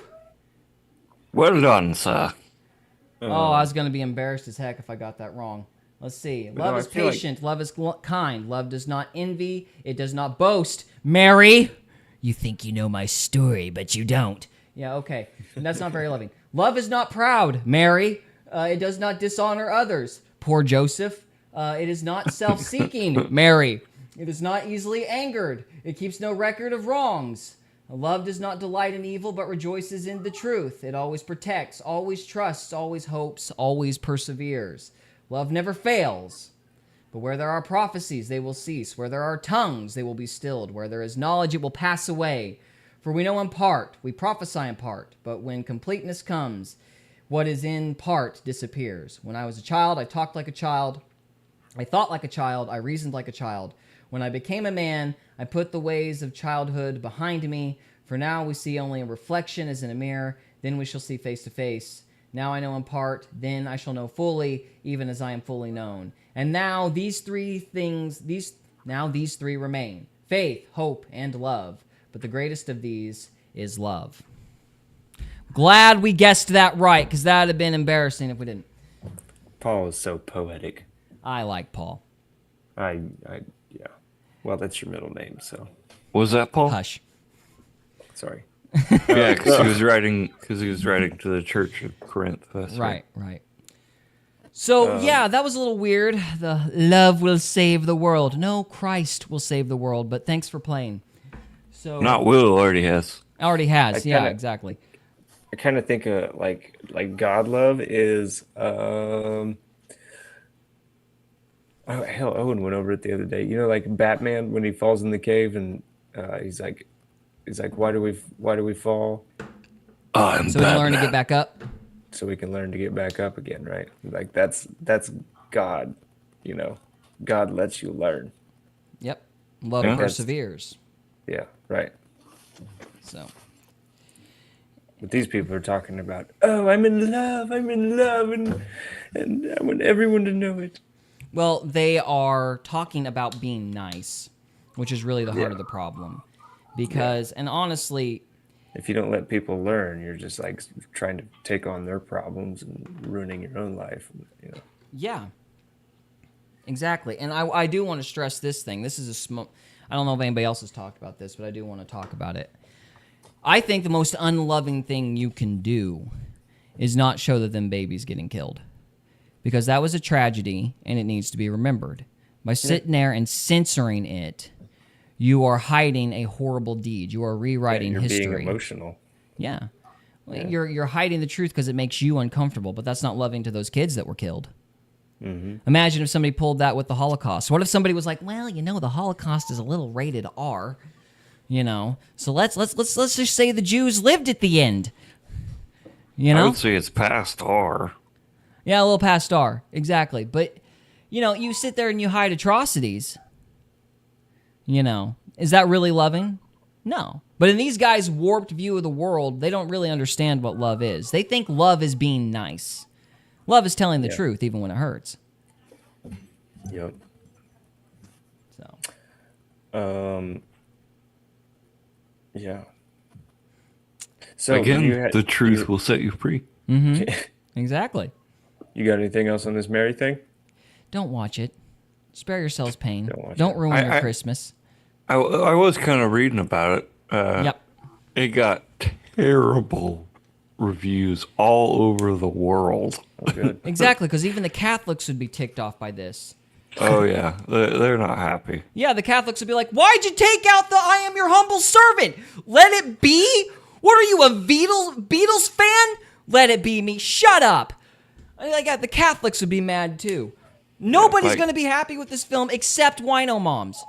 Yeah, like Tim Robbie of the Daily Telegraph gave it a 1 out of 5 stars, calling it the worst film of the year. Catherine Bray of The Guardian gave it 2 out of 5 stars, calling it fairly straightforward, but a wade through dull dramatizations of bits of scripture. Not even scripture. I can't think of a blasted detail that was related to the Gospels. Not one. Except there was a guy named Herod. It's like those cheesy Hollywood movies where it's like based on a true story, which really just means there was a guy. It's the same thing. Once upon a time, there was a girl named Mary, and she was a virgin and had a kid. How did that happen? That's pretty much it. But see... What? What? Well, there's an episode of House where this girl comes in and she's like, "Oh, you can get pregnant from the toilet seat, right?" And House is like, "Yes, you can," but he knew otherwise. I would sooner believe a Gnostic gospel than an episode of House. Well, no, he was agreeing with her because her husband was sitting right there, and he didn't want her to get in trouble. Again, conflating kindness with love. Right. You should have told the truth. Wife's been sleeping around. Get counseling. Yo, being nice isn't a favor to anybody. No, it is I not. don't even like giving money to homeless people. Yeah. There's too many people out there faking it. Anyway, Dude, you know what? Sorry, go on. I'm not naming any names, but like obviously, but the one person I know that I've seen become homeless is a garbage person. Oh yeah. Like they're trash. So I have a hard time having sympathy. Well, I don't think you end up homeless just because of dysfunction exclusively. No. But in my mind, it's like you can't tell who's homeless and who's not anymore. Right. Like panhandling's a job now. Yeah. It's you can't figure out who actually needs help and who doesn't. It's just like a lot of these charity organizations. They're sitting there going, "We give money to children," and then they're giving money to abortions. Yeah. It's like you can't tell who's who anymore. So like I have to be like, if I'm going to give, I've got to be kind of careful because I'm really suspicious of people. Charities, back to Batman. Charities are kind of like you either die the hero or you live long enough to see yourself become the villain. Or the CIA takes you over and makes you a villain. Yeah, that's how charities always work. So if you can get them when they're new, you might be doing something. But anyway, back to Mary. Trying to think of something else to close this one out. I'm assuming. I've got a thought on the Trinity if you want to. It has to do with Herod. Okay, what about Herod? Okay, so our Trinity conversation, you posed that for Jesus to not be God, his life would have required divine intervention to save him from traumas and so forth, right? No, I said that wouldn't be the case. In fact, God would ensure that he goes through trauma because he needs to have the same experiences as a man. Right, but he wasn't like corrupted. He didn't sin, and that right, would he didn't sin through that trauma, right? Right. So that would require some kind of like helping hand, right? No, not if he had the same nature as God. Okay. I don't know. I was reading Luke and I read about the Herod thing. And I was like, man, that's kind of like divine intervention. I mean, that's like making sure that God's plan through a dream, God made sure that his plan was, continued. Exactly. Because omitting the dreams was such a huge deal in that movie. Yeah. It's gigantic because again, I can't think of a reason why they would do it other than they just couldn't let Joseph have a win, like at all. And right. But God helped Mary through those dreams by telling Joseph, "Hey, she didn't mess around. This is from me," and confirming the truth, to him, and then protecting them before Herod was actually able to get to Christ. So those dreams are a gigantic part of the story. And so the idea that they would omit that for sexism, I guess, I mean, it's just insane to me. Yeah, just the inversion of the truth. Yeah, I mean, I can't think of another reason why they would do that, because I'm like, okay, this is a movie, like, we're Christians, we believe in the virgin birth. That's a supernatural miracle. So you're willing to go along with the virgin birth, but giving Joseph dreams is too, like, mystical for you? Like, I couldn't figure out what they were thinking other than the sexism thing. Yeah. Well, I don't know. I mean, I think it's nefarious, honestly, because so I'm not a sexist, but the women's nature is sympathetic, right? Yeah. So like they have a sympathetic operating system, whereas men, if they are cared for by their father and shown the correct path, they will not have that. Yeah. Right? They're like stoic, like just take it as it comes, flow state, that kind of thing. So by putting these movies out that make you think a sympathetic nature is good to have, even as a man, like that's a huge way to corrupt a society, Yeah. I think they're doing something interesting in society. I think this is some kind of social engineering, but I think they're trying to invert the social norms. Like, they're trying to make men sympathetic, and they're trying to make women callous. Like, that's really the reason they had Mary doing that. You think you know my story, but you don't. Thing. I mean, that wasn't empowering. That was to make them bitter and angry, like nobody understands the world but me. I mean, it's appealing to baser impulses in people, really, but in this case, women in particular. This kind of victimized, nobody gets me type of thing. Yeah. I've been looking at a lot of Marie von Franz. What's her name? I don't. She was. I think it's who. I don't know, she's correlated to Jung somehow, Carl Jung.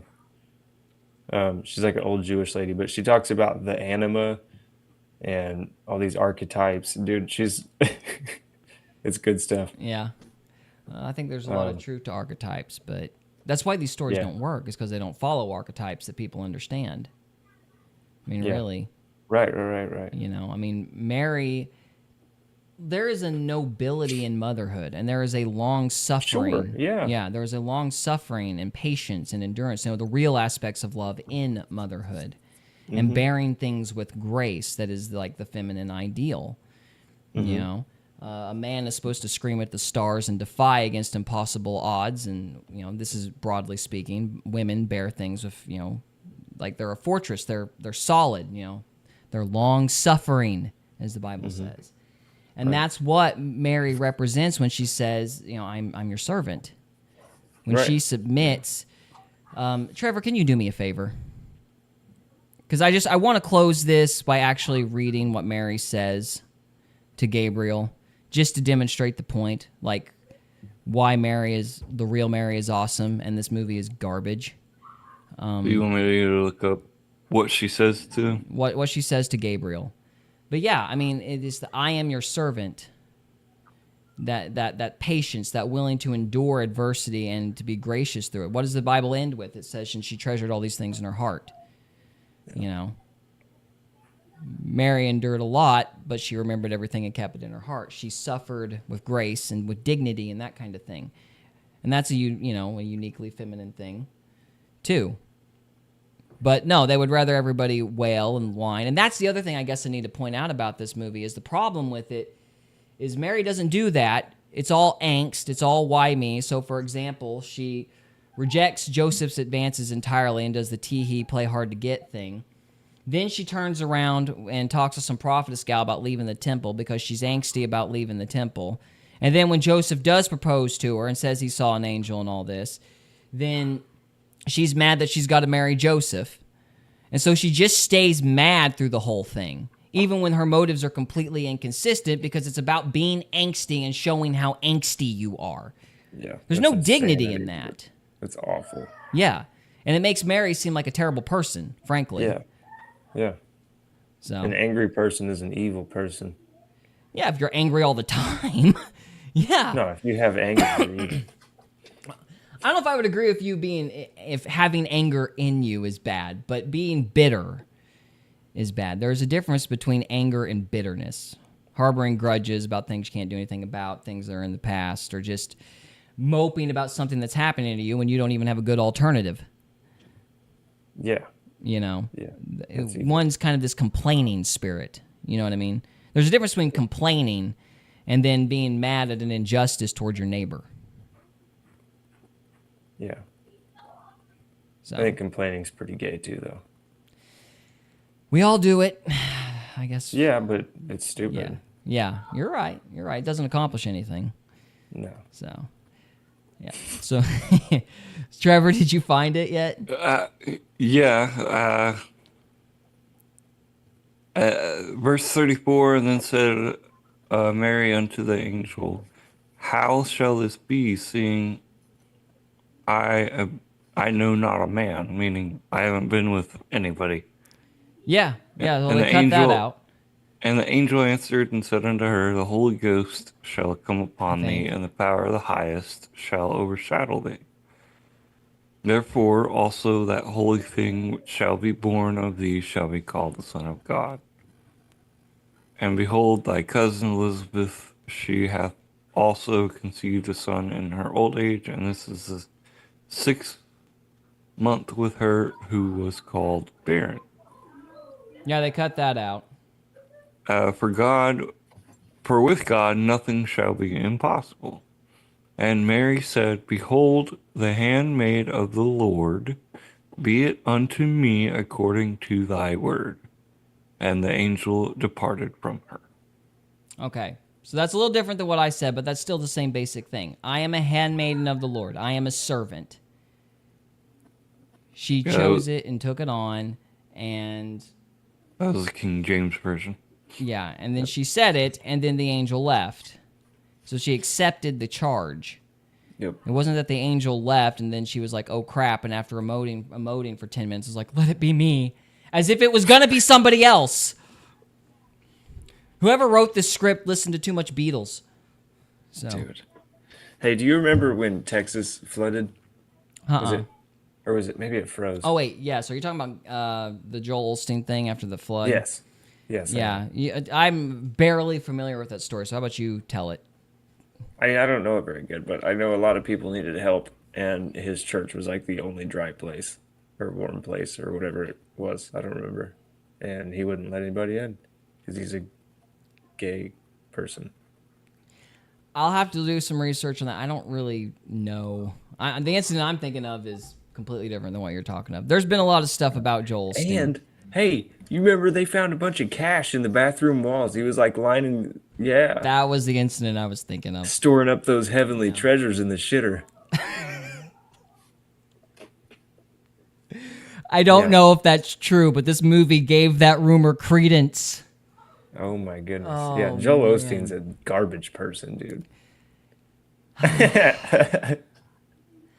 Yeah, I mean, I gotta tell you, this movie does not help his cause. I'll tell you that much for sure. I mean, That's it so funny. Yeah, it was Hurricane Harvey. was a Hurricane Harvey. Yeah, it was Okay. water.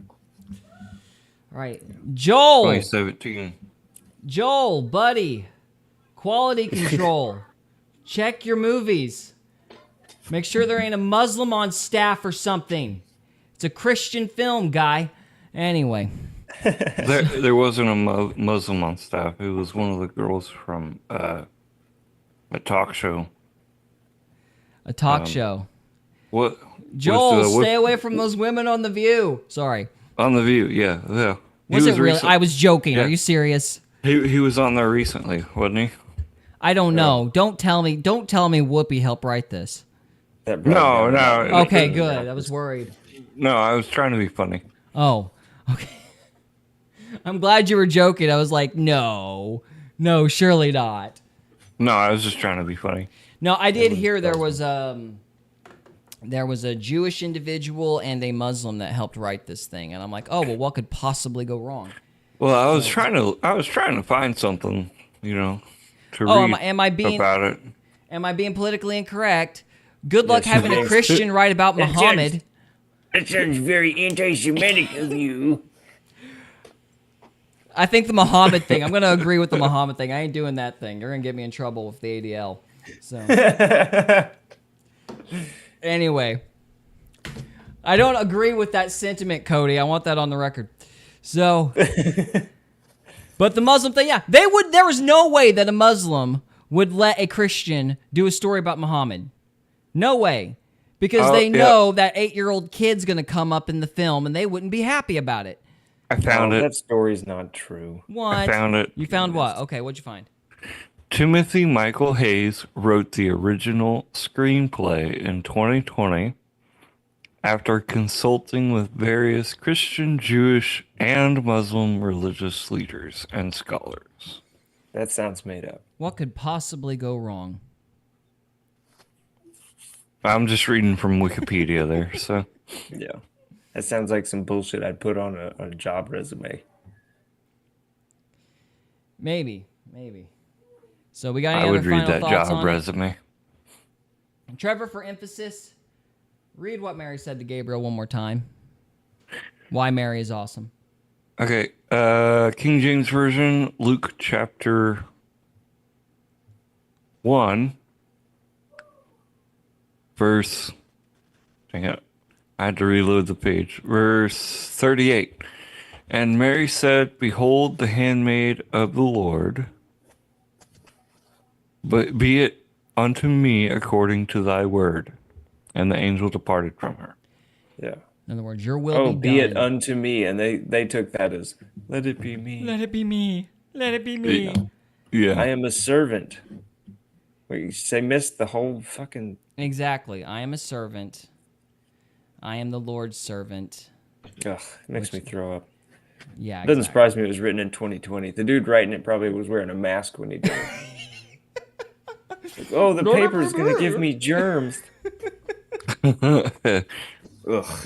What was that paper called again? What paper? Papyrus?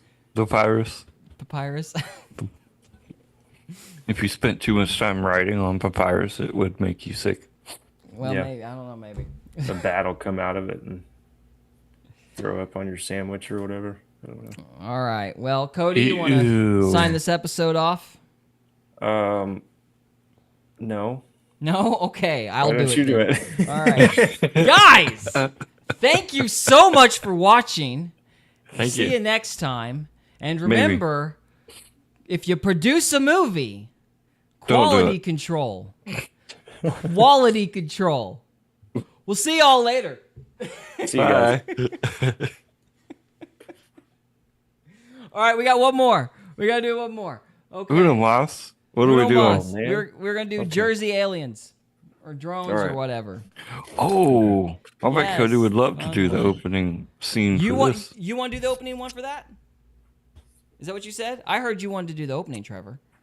Let Oh, I can do it. I gotta remember it. Unless Cody wants me to do it. I thought I had something. Hang on. All right. He's remembering. While he's remembering, guys, if you want these stupid, awkward transitions to go away, subscribe. You really do. Subscribe. You really do. This is bad. This is blackmail. We will do this until we have enough money to actually record a live stream and 4 separate episodes because we don't all have jobs. So, subscribe. Anyway, okay. So who wants to do the next transition? All right. I have a job. Okay, go for it. What's your job? Huh? Oh, at work.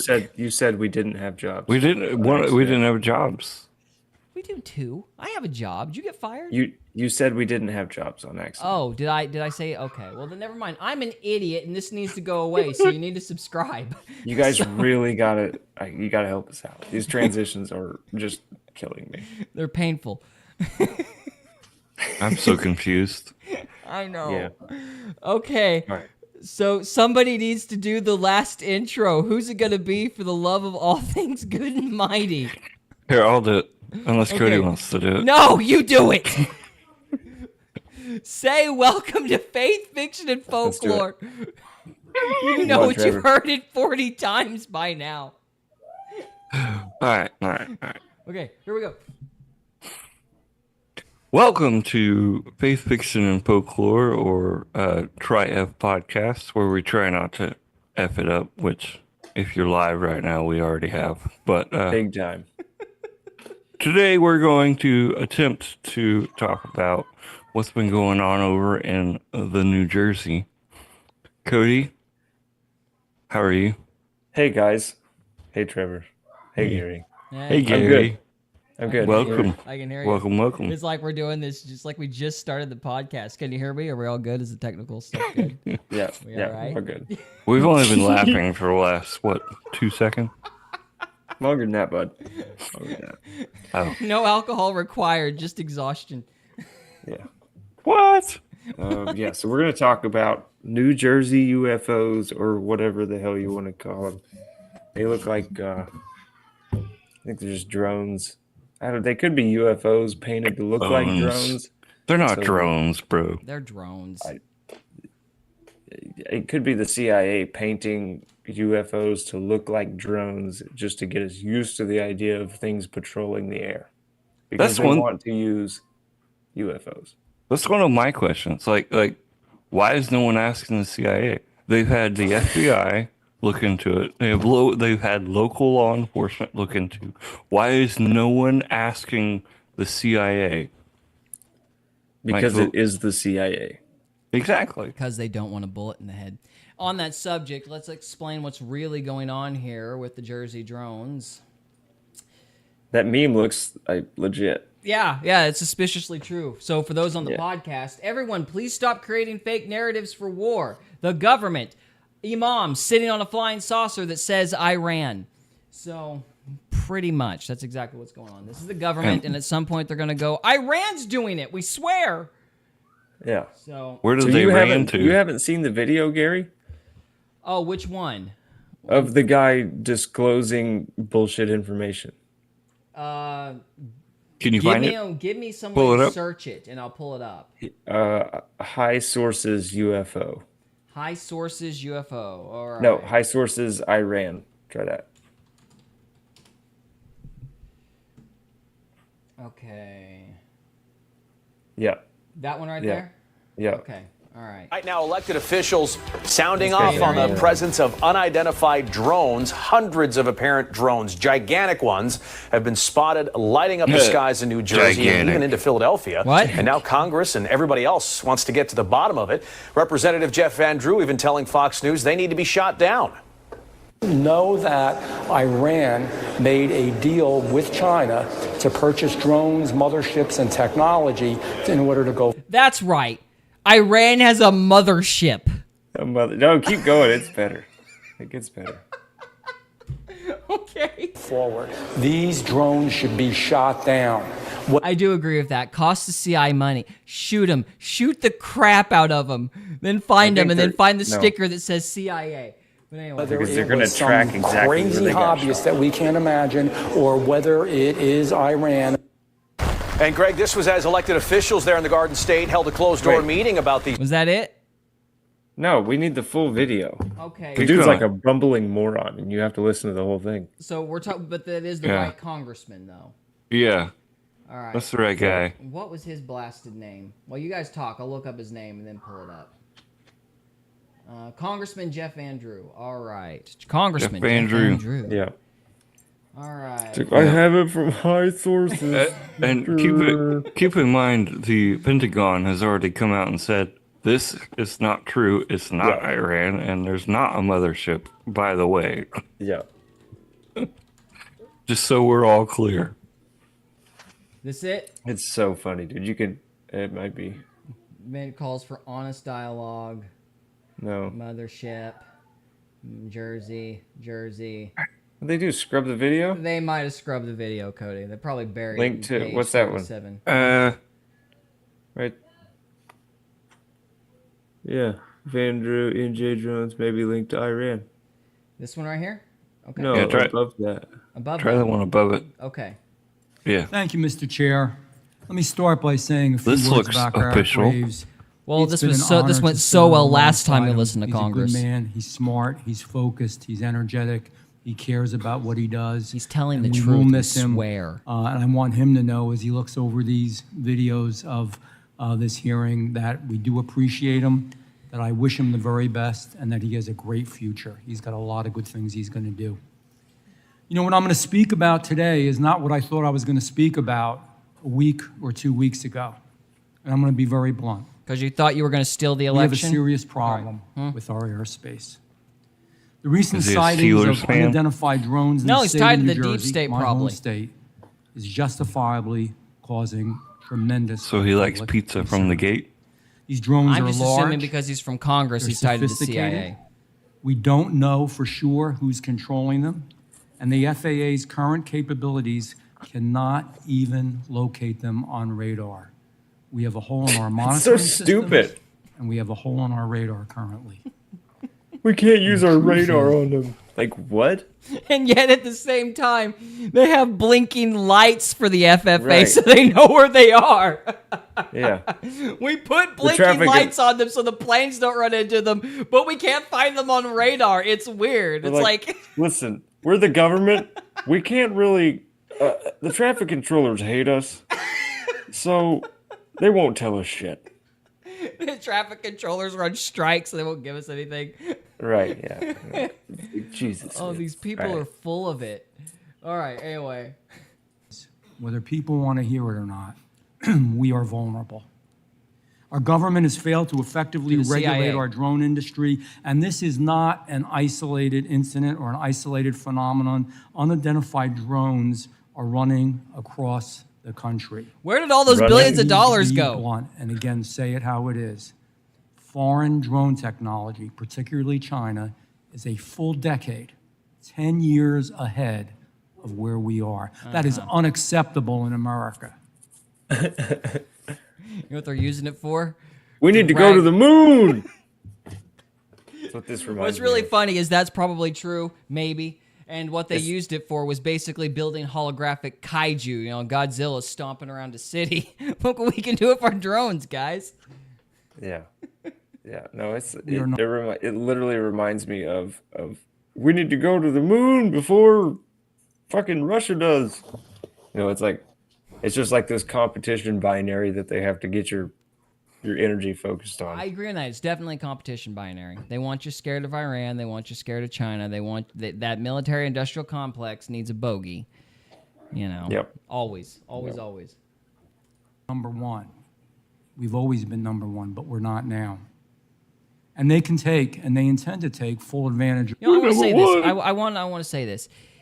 If we went back to being farmers with pitchforks but returned to our Christian ethos, I'd be okay. I'd be okay with being dead last. I don't like being number one. Being number one's a load of bullcrap because everybody turns into lesbians and gay people and trannies and everything gets really confusing. I don't like being number one. Everybody just starts driving Subarus. You get into number one and everybody wants a hybrid, whatever the hell that is. They always want to rollerblade on Friday nights. It's like, come on, people, we need to get to work. It's like, I just want to milk cows again. This is stupid. I'd take being dead last, please. Yeah, yeah. Oh, Comfort kills, bro. Just as slow and painful. Yeah. Apparently, some guy took a shot at one of them. Yeah. They're gonna arrest I don't people know. for that. I'm just now finding this out. Did he hit it? I don't know. Okay. I'd have to watch this video, but Dude, I'm telling you, if you shoot one of these things down, they're gonna January 6th your ass. right? You're Like gonna, it's you're gonna commit suicide by hanging yourself and shooting yourself in the head 3 times. Yeah. Yeah. no, they're gonna put you in prison and hold you as a political prisoner and drain your life savings and everything about you. Type in Hillsborough man shoots down drone. New I Jersey. won't believe it until I see like the drone. Well, it's showing footage of like police around Oh, of course Talking they about got the one there in the first. highway. and like stuff around the. If they got there So-called drone. first and some like, if the guy didn't actually get the drone himself and the police and the FBI got there first, they're gonna say it came from Iran or China. Like, Or for both. sure. For sure. They're not gonna say that it actually came from where it came from, which is like, CIA or whoever. I mean, some 3-letter bull crap. I don't think this is the video I was talking about. Do you want me to keep looking? No, that's not it. All right, I'll keep But- looking. You guys keep talking. He's talking to some lady, I think. Well, there's lots of different ones. Like, he got on several news channels talking about it. Well, one of the big tells that he's probably a plant by the government is he's everywhere. Like, Yeah. he's like on all the channels, Fox News and all this different stuff. Yeah, and so, I mean, no, I don't care if he is the congressman from that state. He's being pushed by the Fed. Yeah. So, hang on a minute. Somebody. Yeah. Speaking of pushed by the Fed, hi, wife. I don't know. I'm just talking. I'm really tired. So, what's up? Does that make you I'm upset? going to mute my mic, fellas, and turn off my camera. Hi, wife. Anyways, I follow this guy. He's called Casper Site. Have you heard of him? I don't think so. Yeah, he's from the UK, and he's been following this stuff like crazy. Yeah. But yeah, no, I was like, oh, that congressman's on. He talks about this on his stuff.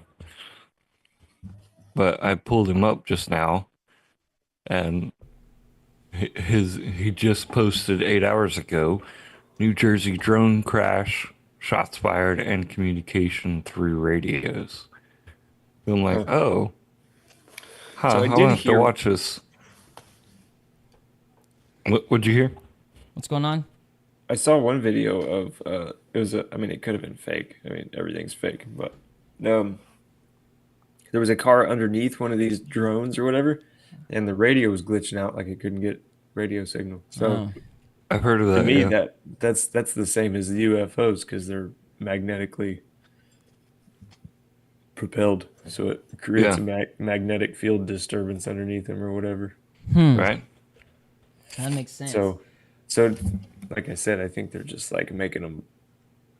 They're popularizing the idea of UFOs through drones. Well, I mean, somebody made a good point the other day. I was just listening to random stuff, and one guy made a good point. I don't even remember where I was.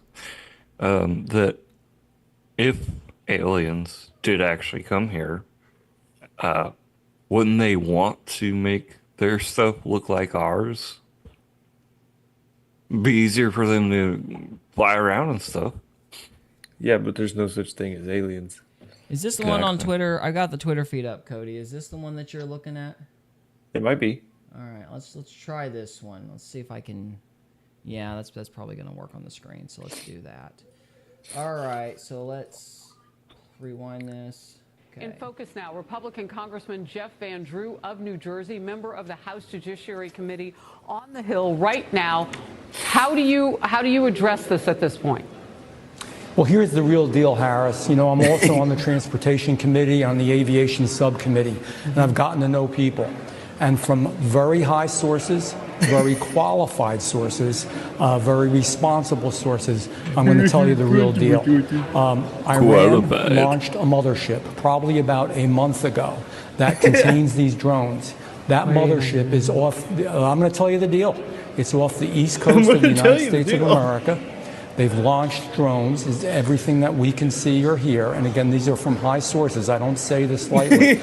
Now, you know, we know there was a probability it could have been our own government. We know it's not our own government because they would have let us know. It's always our own government. It's definitely not us. It's always us. We're doing something unbelievable. They don't have the technology.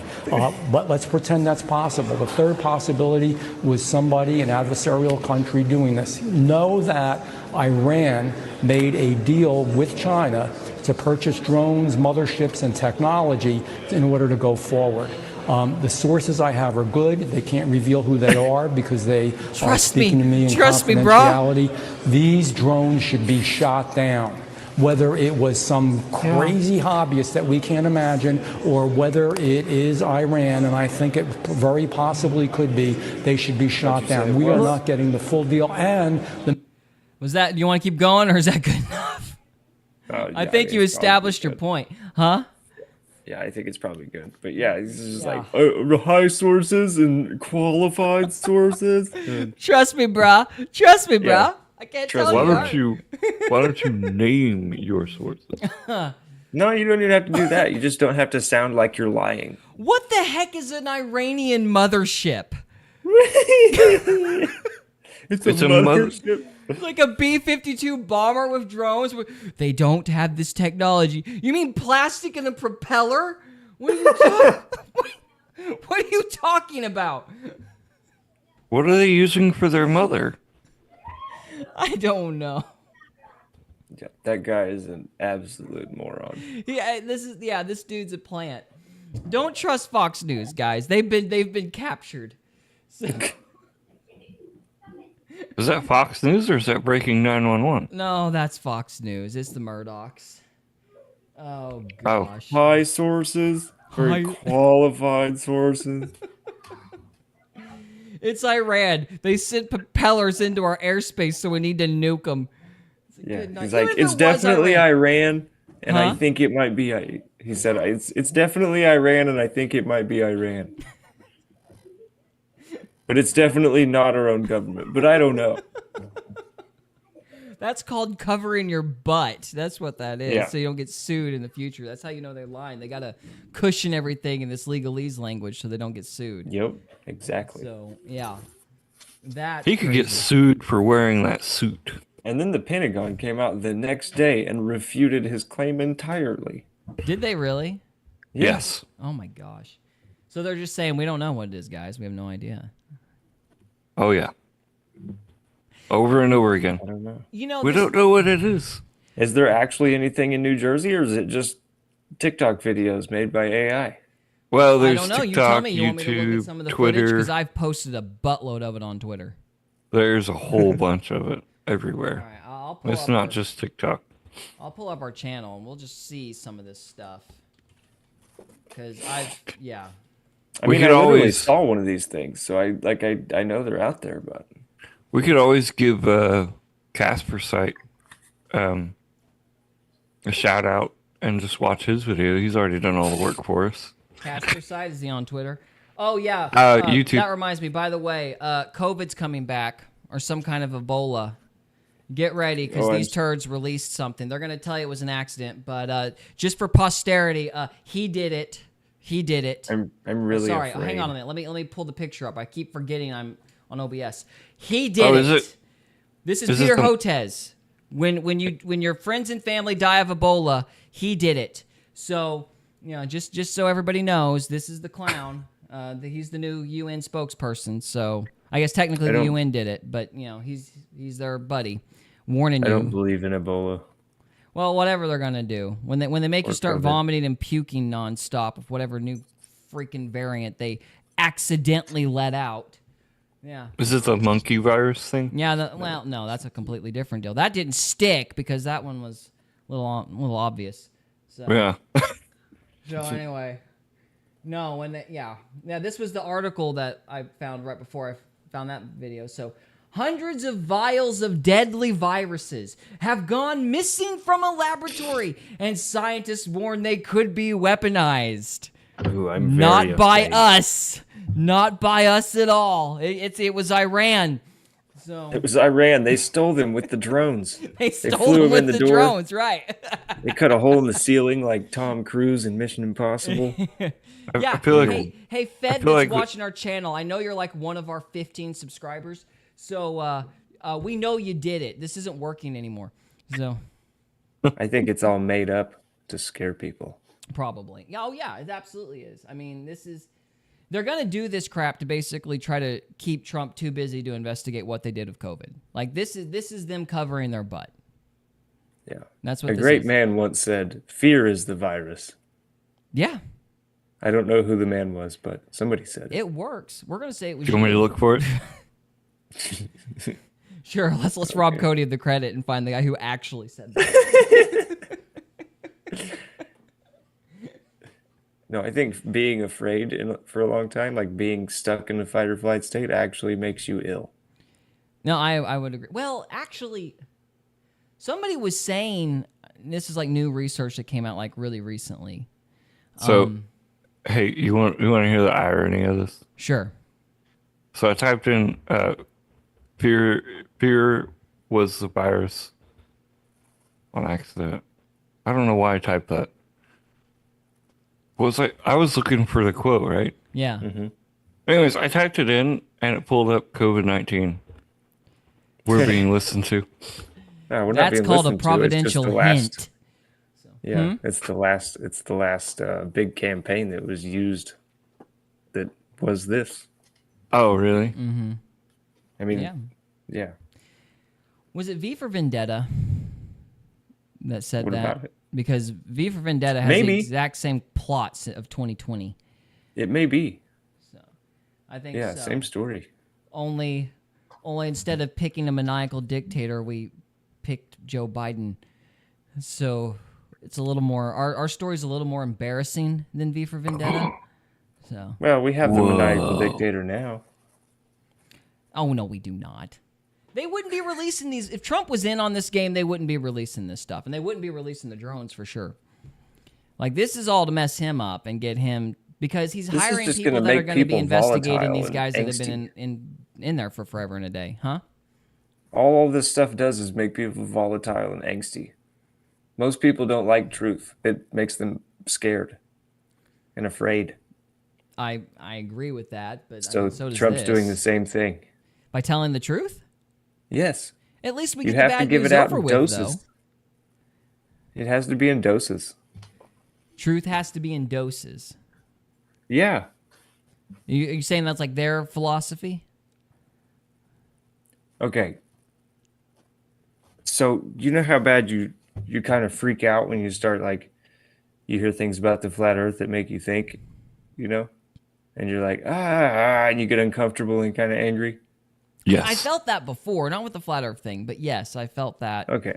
Well, that's yeah. like if you do that to a whole country, you just rip the Band-Aid off, tell them vaccines are poison and the earth is flat and all this shit. Okay, yeah, I Like, understand what people you're are going to lose it, bro. Okay, I understand what you're saying. I would add a qualifier to that, though. It's not so much that, because Mark Twain, as much as I don't like that guy, had a quote that was relevant to this. It's a lot easier to convince people of a lie than it is to convince people that they've been lied to. Mm-hmm. It's not so much the truth that's the issue. It's the fact that you've got to get people to accept the fact that they've been had. Mm-hmm. You've got to get people to accept that, they were suckers, essentially. Yeah. That's a lot harder, and I think that's what you're saying. Because you're convincing them that they were stupid. Yeah, like they were a sucker. Nobody wants to admit they bought a lemon. And you got to drop their ego. And Yeah, people like- don't like to drop their ego. In marketing, they call it like it's not buyer's remorse, although buyer's remorse is part of it. But after somebody makes a purchase, they tend to kind of double down on the purchase after they get through the. If they don't get buyer's remorse, they'll like really be proud of the thing that they bought. You know what I mean? They'll be really proud of the boat, or they'll be really proud of the car or whatever, and they won't want to admit that it's filled with sawdust or something. Right. They identify with it. Yep. It's tied to their ego at that point. So you put a bunch of your time and energy into it. Yeah. So this is one of the videos that was shown for the New Jersey thing. This was on a Ring doorbell. That was cool. Yeah. I mean, how do we know that's real, fake. though? It's basically a jet turbine with a flashlight attached to it, but anyway. Yeah, it's like, I don't know. I mean, it's not impressive, whatever it is. Let's see if I can find another one. Here we go. Was this New Jersey or this was on the Delaware River. Cool. All right. Would you click on it? Good night. And that ruined my shot. Dadgummit. He's clicking. I am clicking. a fool. Hang on. All right, we're just going to put up with it on the Twitter feed like this. Yeah, the live stream is good. The live stream's good? It looks good though on a live stream. Oh, okay. On our screen, it sucked. Yeah. Bro, that looks like one of those the dragons on Zelda. Yeah, yeah. Oh, there it goes. Dang. Is it a worm? I don't know what it is. It's just some kind of drone. It's It just looks like a hovering over the worm. water. It was like, Yeah. He cast out a glow in the dark this thing is creepy, man. fishing thing, whatever those are called, A really big one. and then slowed it way down. So that's that. I'm gonna find another one here. Here we go. We got some more. This was what everybody was making jokes about, you know, flashing lights for the FFA that are totally, you know, alien. Because that's the, just pause, just appreciate the irony here. Because that's the noise an alien makes. Helicopter rotators or helicopter blades. Yeah. That's totally. Yeah, I didn't hear that alien. with the one I saw. Yeah, is that not It was- nuts? Didn't hear Yeah. anything. Yeah, some people are covering up the sound with different sounds. Yeah, because once you realize there's freaking blades on the thing, you know it's a drone. Or a plane. Something human at any rate. Or humane. Or humane. Humane. So yeah. I'm a humane. My name Billy Carson. Billy Carson. I'm a humane. Dog. Right, yeah. Shit.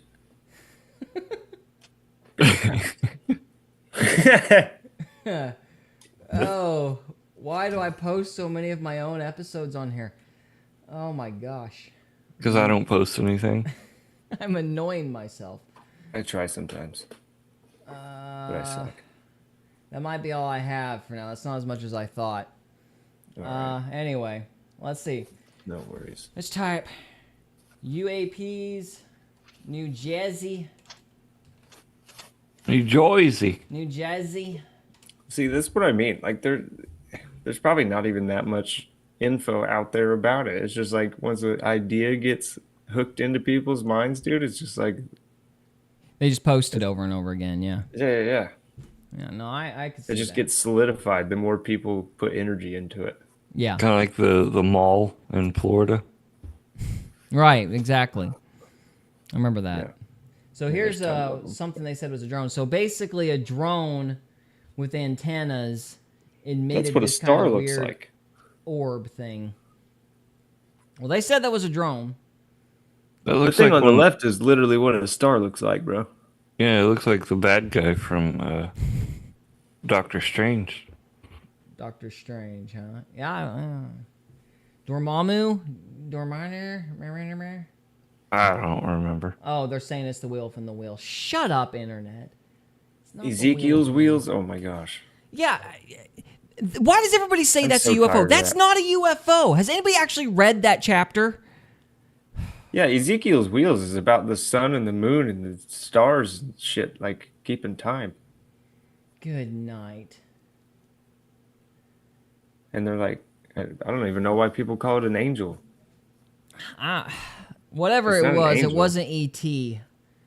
It's like how he's being shown like how the inner workings of the world work. That's quite possible. I mean, I don't know. I just know that ain't an alien. Whatever that is a drone. That is not Ezekiel's wheel. Shut up. You guys are like pulling up 5 verses and taking the rest out of the context because nobody believes in reading whole chapters of the Bible anymore. All right, so there's that again. This is kind of what I've been seeing at Greg's place over the summer every year. Yeah, Dude, I think that shit's always up there. Yeah, It that's might be. very pretty. Because when you look at the sky with night vision, like you see stuff like that, like all the time. Yeah. Well, they're saying some of this is like only seen in certain frequencies, and for whatever reason, we're able to see it right now. Yeah, whatever. It's So. bullshit. It's just somebody put out a video and they tried to cover it with fucking excuses. It's called a meteor shower. All I'll say is I have been seeing that every year for the last 2, maybe 3 years over the summer. Yeah. Those lights going up at the 45, and they're always in the northwest, I believe. Yeah, northwest. So yeah. So that's And been pretty common. If you watch closely, it's just a really short clip being replayed over and over and over again. Yeah, it's a time lapse. Like it's a time lapse. Yeah, it's a time lapse. So yeah. Yeah, but the way they fade in and out, like it's slower. You know, like the way they fade in and then fade out, only at a much slower pace is kind of what we've been seeing. So there's that. And then there's this. There's more of the drones.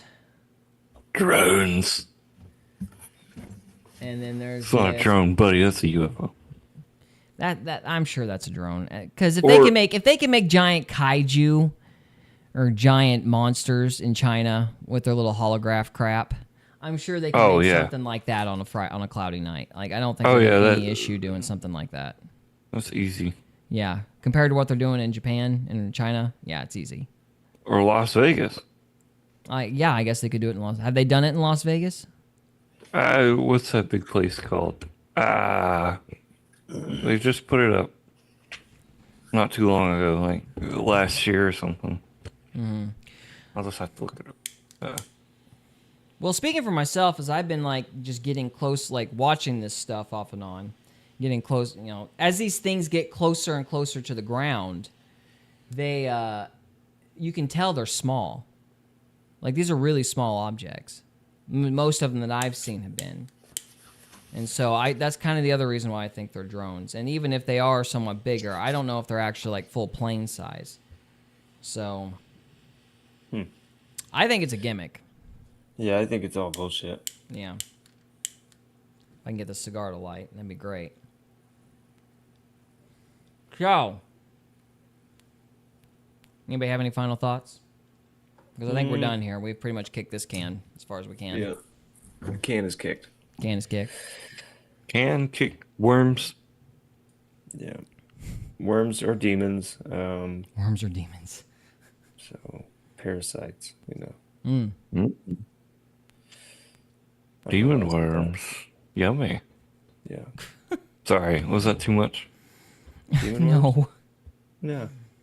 Given the subject matter tonight, I think you're right on point. So, I don't really have any other final thoughts either. Don't believe these people. They're full of crap. Like, the guys that... Like, even the guys that actually believe in aliens and all this, like, the sightings are nothing like this. That's the big tell, is this is too variable. This is, like, indicative of some jackwagon throwing spaghetti against the wall and seeing what sticks.